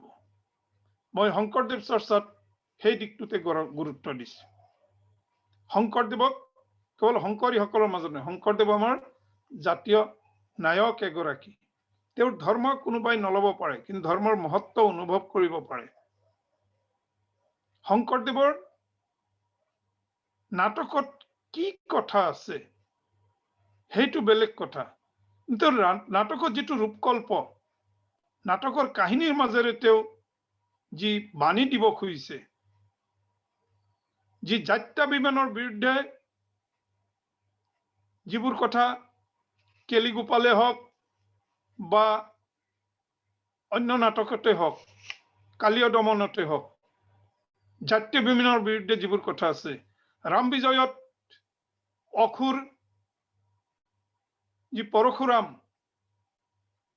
তেওঁৰ পৰাজয় ৰামচন্দ্ৰৰ লগত যুদ্ধ কৰে ৰামচন্দ্ৰক কাটিবলৈ আহে কুঠাৰে কিন্তু ৰামচন্দ্ৰই যেতিয়া ওয়ে দুষ্ট দ্বিজাধম তোহাৰী মাতাৰ এনেকুৱা কটি পাপ আচৰল ক্ষতি হব কটি গৌৰৱ কৰিছ হৈ কথা কহিয়া কি আমাকো ভীতি দেখাও ৰহ ৰহ আমাৰ সন্মুখ হৈয়া ৰহ তোহাকো হামু জমপুৰ দেখাব গতিকে ৰামৰ মূৰ্তি দেখি ৰামৰ ৰূপ দেখি ৰামৰ বচন শুনি ভয় খাই গল পৰশুৰামে তেতিয়া কুঠাৰ পেলাই দি ৰামৰ ভৰিত ক্ষমা প্ৰাৰ্থনা কৰিলে ক্ষমা দান কৰিলে গতিকে একশৰণ হৰিনাম ধৰ্মৰ যি আমাৰ ৰাম বা কৃষ্ণ বুলি কোৱা হয় কৃষ্ণৰ 100টা নামৰ এটা নাম ৰাম গতিকে সেই কৃষ্ণ নিৰাকাৰ ভগৱান কৃষ্ণ যাৰ বাংময় মূৰ্তি আমি দেখো কিন্তু তেওঁৰ কোনো শাৰীৰিক ৰূপ আমি নেদেখো গতিকে সেই নিৰাকাৰ ভগৱানৰ সাধনাই হল শংকৰদেৱৰ দৰ্শন আৰু সেই কথা কিন্তু অন্য সম্প্ৰদায়ৰ মানুহক বিশেষকৈ ইছলাম ধৰ্মী আজান ফকিৰ ইয়ালৈ ধৰ্ম প্ৰচাৰ কৰা হওঁতে তেওঁ আকৰ্ষিত হৈছিল আৰু সেই কাৰণে ৰাধিকাৰ কথাও সোমাই গৈছিল ৰাধিকাৰ কাহিনীও তেওঁ শুনিছিল তেতিয়াৰ দিনতে নাৰীক মৰ্যাদা দিয়াৰ কথা বৰ ডাঙৰ কথা সেইকাৰণে ৰাধিকাৰ বিষয়ে যিমান প্ৰচাৰ কৰিব শংকৰদেৱৰ যেনেকে নাটকবোৰ আমাৰ নিজৰো নাটক শংকৰদেৱৰ বৰগীত শুন শুন ৰে হুৰ বৈৰী প্ৰমাণ নিচৰণ নাখনি দানা অৰ্থাৎ হুৰৰ বৈৰী অসুৰ সকলক পৰাস্ত কৰাৰ কথা কোৱা হৈছে গতিকে তেনেকৈ ৰাধিকাই যি একশৰণ নাম ধৰ্মত থাকি কৃষ্ণ সেৱা কৰি শংকৰদেৱৰ শিষ্য হিচাপে থাকি যি জনহিতকৰ কাম বা চিন্তা কৰি গল সেইবোৰৰ মাজেৰে কেৱল কৈবৰ্ত সমাজ নহয় অন্য সমাজ উপকৃত হল অন্য সমাজৰ নাৰীও উৎসাহিত হল সেইকাৰণে ৰাধিকাক আমি সাৰ্বজনীন সমাজৰ নাৰী হিচাপে আমি প্ৰতিষ্ঠা কৰিব লাগিব চৰিত পুথিসমূহত ৰাধিকা সম্পৰ্কে যিবোৰ কথা কোৱা হৈছে এইবোৰ কথা নাই মই কোৱা কথাবোৰ নাই কিন্তু এটা কথা আছে যে ক্ষুদ্ৰ হব অনেক কৈবৰ্ত আদি কৰি অন্তজ হবেও ভজিবেক মহাহৰি অপ্ৰয়াসে লভিবে ভকতি মহাজ্ঞান এতেকে কলিত ক্ষুদ্ৰ কৈবৰ্ত প্ৰধান এই কথা গুৰুজনাই কৈ গল ভাগৱতৰ দ্বাদশ স্কন্ধত কৈ গল কেনেকৈ কবলৈ পালে এই যে কৈবৰ্তৰ ৰাধিকাহান্তিৰ যিটো পাৰ্গতালী তেওঁৰ যি মনোবল তেওঁৰ যি সাহসিকতা তেওঁৰ যি সাধনা সেই সাধনাই হল সতীত্ব সেই সাহসিকতাই হল সতীত্ব আৰু সেই কাৰণেই কৈবৰ্তসকলক স্থান দি থৈ গল শংকৰদেৱে বহুত ওপৰত স্থান দি থৈ গল সেইকাৰণে আমি ৰাধিকাহান্তিৰ আলোচনা বিজ্ঞানসন্মত দৃষ্টিভংগীৰে সৰ্বস্তৰৰ মানুহৰ মাজত লৈ যাব লাগিব ৰাধিকাহান্তি বঁটা দিয়া হয় কেৱল মহিলাৰ নামত সংৰক্ষণ কৰিব নালাগিছিল বঁটাটো ৰাধিকাহান্তিৰ বঁটা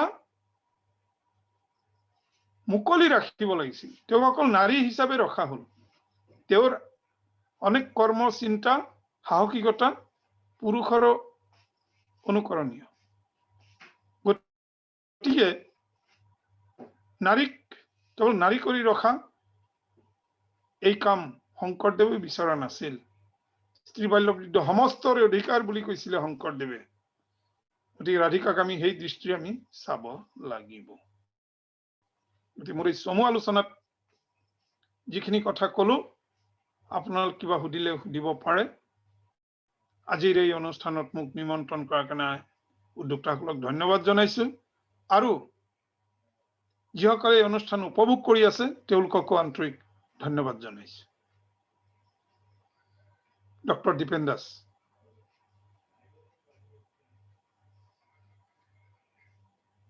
অতি সুন্দৰ আৰু তথ্য সমৃদ্ধ এক বক্তব্য সাৰ বক্তব্য আগবঢ়ালে আপুনি আপোনাৰ ভাষণৰ জৰিয়তে এই আইগৰাকীৰ সমগ্ৰ জীৱন পৰিক্ৰমাৰ এক সুন্দৰ তথ্য সমৃদ্ধ বিশ্লেষণ আগবঢ়াইছে আমি আশাবাদী যে আজিৰ এই ৱেব সন্মিলনখনত অংশগ্ৰহণকাৰী প্ৰতিজন ব্যক্তিয়েই আপোনাৰ এই বহুমূলীয়া তথ্য সমৃদ্ধ বক্তৃতাৰ পৰা নিশ্চিতভাৱে উপকৃত হৈছে। আৰু এটা কথা আমি জনাব বিচাৰিছো যে আজিৰ এই যি বক্তৃতা অনুষ্ঠান সেয়া আমাৰ ইউটিউব চেনেলত উপলব্ধ হ'ব। যিসকলে আজিৰ ৱেব সন্মিলনত অংশগ্ৰহণ কৰিব পৰা নাই তেওঁলোকৰ প্ৰতি এটি অনুৰোধ, তেওঁলোকে আমাৰ ইউটিউব চেনেলটো ছাবস্ক্ৰাইব কৰি তাৰ পৰা এই আজিৰ বক্তৃতা অনুষ্ঠান তেওঁলোকে উপভোগ কৰিব পাৰিব। ইয়াৰ পৰা বহুখিনি তথ্য আহৰণ কৰিব তেওঁলোক সক্ষম হ'ব। আমি পুনৰবাৰ শ্ৰদ্ধাৰ আজি সমল ব্যক্তি ইছমাইল হুছেইন ডাঙৰীয়ালৈ আমাৰ তৰফৰ পৰা আন্তৰিক শ্ৰদ্ধা আৰু কৃতজ্ঞতা জ্ঞাপন কৰিছো। এতিয়া আমি অনুৰোধ কৰিম আজিৰ নিৰ্দিষ্ট বক্তা ডক্টৰ অনিল শইকীয়া ছাৰ আমাৰ মাজত নিশ্চয় আছে। ছাৰৰ মনৰ অনুভৱ ব্যক্ত কৰিবলৈ মই ছাৰলৈ অনুৰোধ জনাইছো। শইকীয়া ছাৰ। শইকীয়া ছাৰ। এইটো মোৰ কাটি থৈছে ইয়াতে ভিডিঅ'টো। হেল্ল', শুনিছেনে দীপেন? হয় হয় হয় শুনিছো, হয় কওক ছাৰ। ভিডিঅ'টো কাটি থোৱা আছে বাৰু, যি হওক। হয় start my video, okay.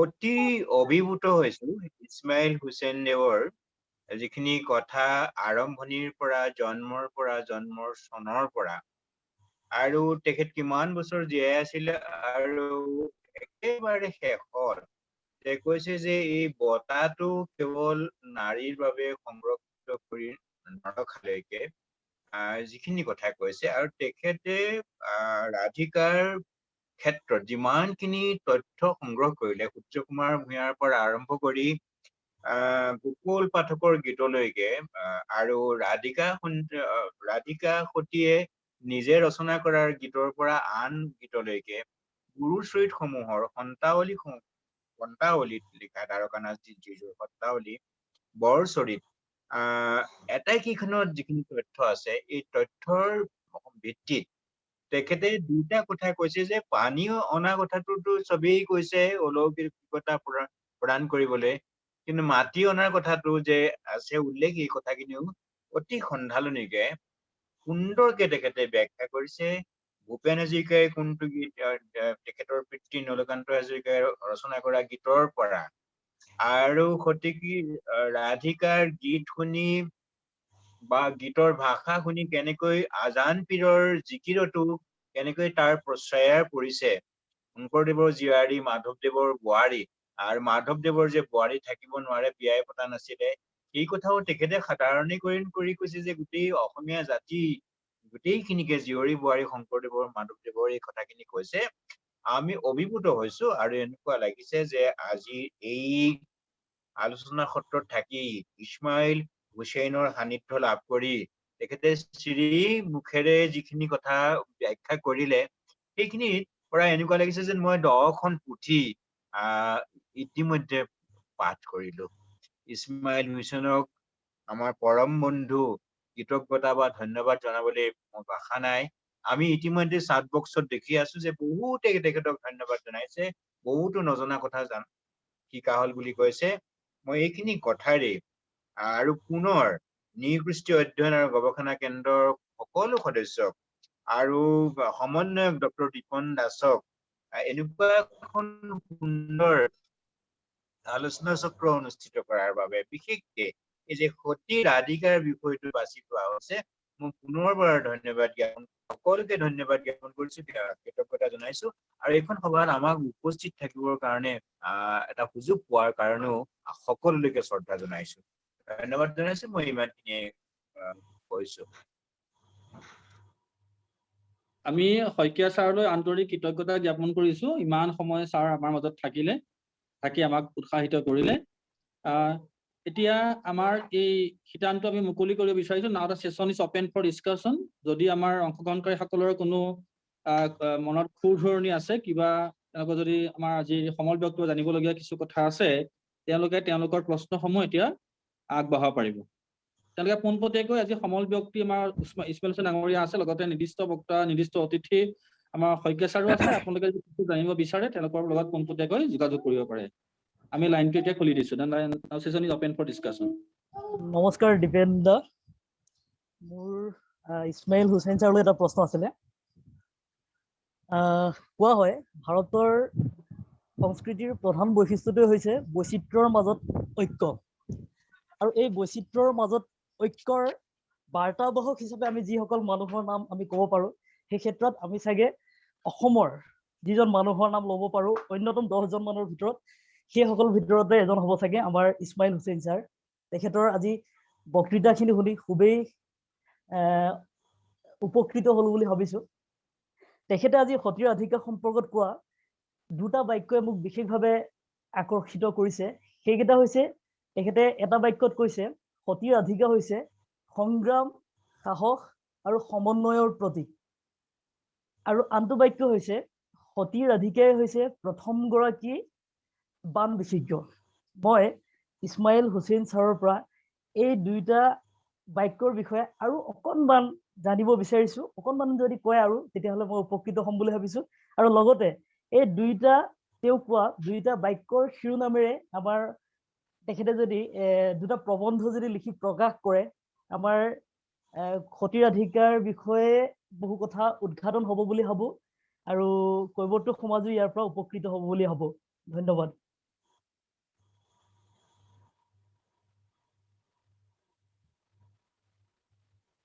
হয়, আমি প্ৰাঞ্জল দাস ডাঙৰীয়ালৈ আমি আন্তৰিক ধন্যবাদ জনাইছোঁ। আৰু যদি কিছু প্ৰশ্ন আছে কাৰোবাৰ সুধিব পাৰে।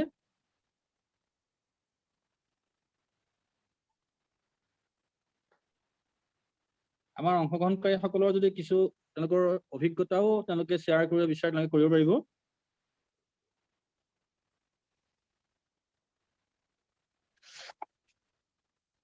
হয়, নিশ্চয় আৰু কোনো প্ৰশ্ন তেওঁলোকৰ পৰা নাহিব। গতিকে আমি পোনে পোনে হুছেইন ছাৰৰ ওচৰলৈকে গৈছোঁ। ছাৰ, আপোনাৰ প্ৰতি এটি প্ৰশ্ন আহিছে, আপোনাক এই প্ৰশ্নটিৰ উত্তৰ আগবঢ়াবলৈ অনুৰোধ জনাইছোঁ। ধন্যবাদ প্ৰাঞ্জল দাস। আচলতে মই চমুকৈ হ'লেও মোৰ এই গ্ৰন্থখনত শ্ৰীমন্ত শংকৰদেৱ আৰু ৰাধিকা আণ্টি এই গ্ৰন্থখন হয়তো আপোনাৰ হাতত থাকিব পাৰে নাথাকিবও পাৰে। ইয়াতে মই প্ৰথম প্ৰতিষ্ঠা কৰিছোঁ, কাৰণ মই ইতিমধ্যে গোটেই পৃথিৱীৰ যিসকল সাহসী নাৰী তেওঁলোকৰ জীৱনী পঢ়িছোঁ। নাৰী সম্পৰ্কে মোৰ এখন কিতাপ ওলাব, আৰু তাত মই দেখিলোঁ 17 শতিকাত হাতে কামে লগা এগৰাকী নাৰী ইউৰোপত পোৱা যায়। তেওঁৰ নামটো এতিয়া মোৰ মনত অহা নাই, মোৰ ফাইলত আছে। তাৰ আগত কোনো নাৰীকে দেখা নাই হাতে কামে। আৰু ৰাধিকাৰ এই গোটেই ঘটনাটো কিন্তু অলৌকিক ঘটনা নহয়, এক বাস্তৱ ঘটনা। গাঁও, জান, ঠাই, ব্যক্তি সকলোখিনি বাস্তৱ। সেইকাৰণে মই মোৰ কিতাপত প্ৰথম বাৰৰ কাৰণে কৈছোঁ যে পৃথিৱীৰ প্ৰথমগৰাকী মহিলা বান বিশেষজ্ঞা। দুই এগৰাকীয়ে কৈছে, অতি ভক্তিবাদী দুই এগৰাকী মোৰ অতি ঘনিষ্ঠ মানুহে কৈছে যে ৰাধিকাক বান বিশেষজ্ঞাটো অলৌকিকতাতেই মানে গোটেই ৰাখিব লাগে।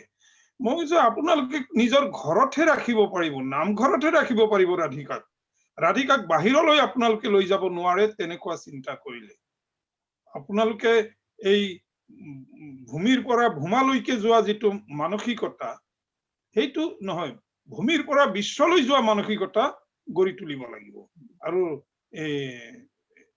তেওঁলোকে কৈছিলে যে আপোনাৰ কিতাপ আমি পঢ়িলোঁ, তাত সেইটো আপুনি দিব, ভূমিৰ পৰা ভূমালৈকে। মই চাওক, ভূমিৰ পৰা বিশ্বলৈ মই দিম, কাৰণ অলৌকিকতা সেইটো বিজ্ঞান নহয়।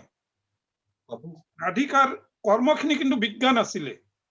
ৰাধিকাই যি পানী সোঁত ভেটিছিলে, নদী ভেটিছিলে, সেয়া মই প্ৰমাণ কৰি দেখুৱালো।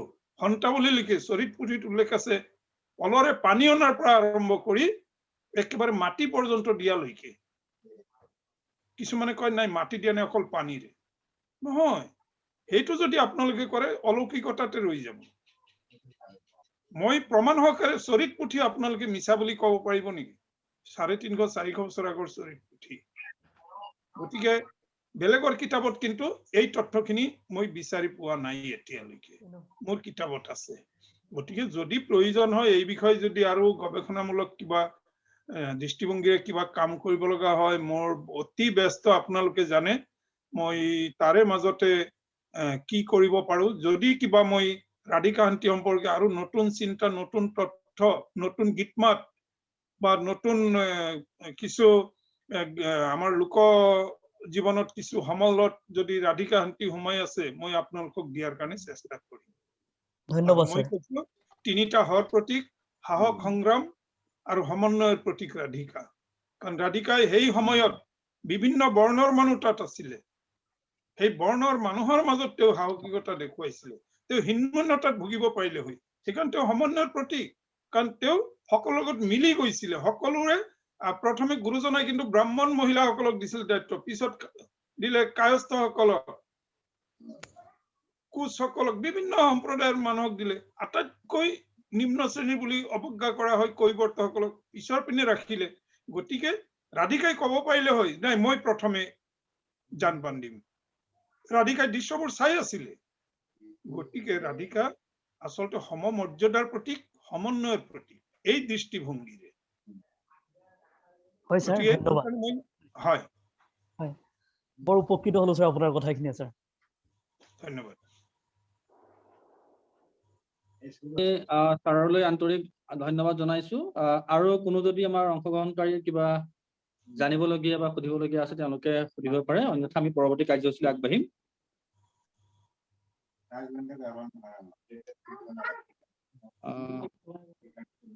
সময় যথেষ্ট হৈছে, নিশ্চয় অংশগ্ৰহণকাৰীসকলৰ কোনো প্ৰশ্ন তেওঁলোকৰ ফালৰ পৰা নাথাকিব, নিশ্চয় তেওঁলোকে যথেষ্টখিনি তথ্য সমৃদ্ধ জ্ঞান আহৰণ কৰিবলৈ সক্ষম হৈছে। আমি পৰৱৰ্তী কাৰ্যসূচীলৈকে আগবাঢ়িছো। এতিয়া আছে শলাগ জ্ঞাপন অনুষ্ঠান। মই শলাগ জ্ঞাপন কাৰ্যসূচীটো ৰূপায়ণ কৰিবৰ কাৰণে কৈৱৰ্ত সাহিত্য আৰু সাংস্কৃতিক সভাৰ সন্মানীয় সম্পাদক জিতুল দাসদেৱক মই অনুৰোধ জনাইছো।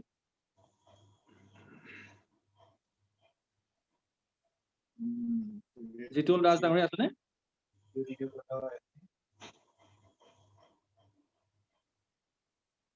মই জিতুল দাসদেৱক অনুৰোধ জনাইছো।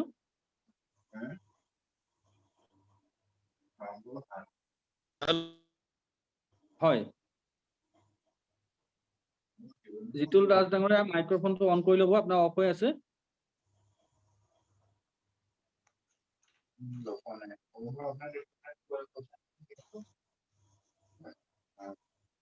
জিতুল দাস মাইক্ৰফোনটো অন কৰি ল'ব, আপোনাৰ অফ হৈ আছে। স্পিকাৰটো অন কৰি ল'ব। হেল্ল', হয় হেল্ল', হয় হয়, কওক স্যাৰ কওক। শুনছেনে? হয়, শুনিছো। হয়, প্ৰথমতে কৈৱৰ্ত সাহিত্য আৰু সাংস্কৃতিক সভা অসমৰ এই মজিয়াৰ পৰা আজিৰ এই বিশেষ বক্তৃতা অনুষ্ঠানখনত উপস্থিত থকা সকলোটিলৈকে সেৱা জনাইছো, প্ৰণিপাত জনাইছো। আপোনালোক সকলোৱে অৱগত যে আজিৰ এই দিনটো তিনিটি বিশেষ অনুষ্ঠানৰ বাবে বিখ্যাত। আজি হ'ল পবিত্ৰ বুদ্ধ পূৰ্ণিমা, আৰু এই দিনটোতে আমাৰ অতি ৰাধিকা এগৰাকী শ্ৰীমন্ত শংকৰদেৱ গুৰুজনাৰ দ্বাৰা স্বীকৃত আৰু কৈৱৰ্ত কুলৰ মহিয়সী নাৰী সতী ৰাধিকাৰ জন্মদিন। লগতে যোৱা 2 বছৰৰ আগতে কৈৱৰ্ত সমাজখনক সাংস্কৃতিক আৰু সাহিত্য জগতখনৰ বাবে কিছু কাম কৰিবৰ বাবে ওলাই অহা কৈৱৰ্ত সাহিত্য আৰু সাংস্কৃতিক সভা অসম নামৰ অনুষ্ঠানটিৰ জন্মদিন। আজি দিনৰ ভাগত ইতিমধ্যে আপোনালোকে গম পাইছে যে আমাৰ অনুষ্ঠানটি অনুষ্টুপীয়াকৈ ধেমাজি জিলাৰ চিলাপথাৰৰ পৰা লখিমপুৰ বা শিৱসাগৰ বা অন্যান্য বহু জেগাতে হৈছে।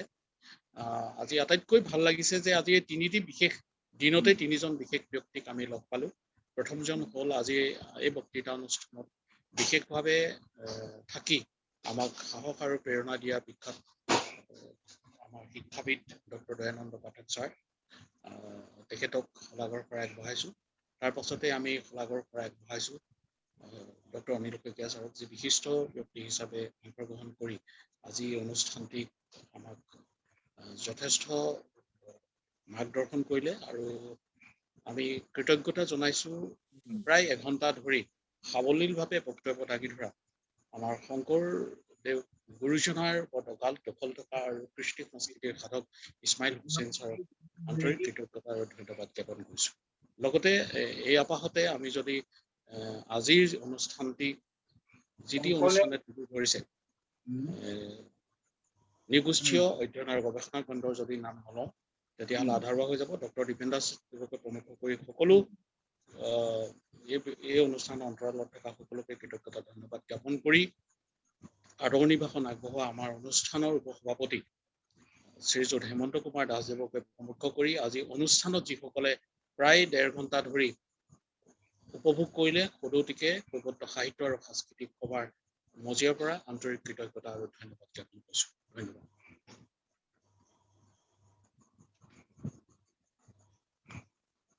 খতম হ'ল যেন পাইছোঁ। আমি জিতুল দাসদেৱলৈ আন্তৰিক ধন্যবাদ আৰু কৃতজ্ঞতা জ্ঞাপন কৰিছো আৰু ইয়াৰ লগে লগে আজিৰ আমাৰ এই সন্মিলনখনিৰ সামৰণি পৰা বুলি ঘোষণা কৰিছো। অহা সপ্তাহত এটি নতুন বিষয়ৰ ওপৰত আলোচনা আগবঢ়োৱাৰ প্ৰয়াসেৰে আমি নৃগোষ্ঠী অধ্যয়ন গৱেষণা কেন্দ্ৰ পৰিয়ালৰ হৈ সকলোকে পুনৰ সচেতন আজি সন্মিলন ইমানতে সামৰণি কৰিছো ঘোষণা কৰিছো। ধন্যবাদ। তেনেকে বংগভাষী কোনোবা বংগভাষীক লৈ যদি কৰিব পাৰো বা বংগভাষী গায়ে আছে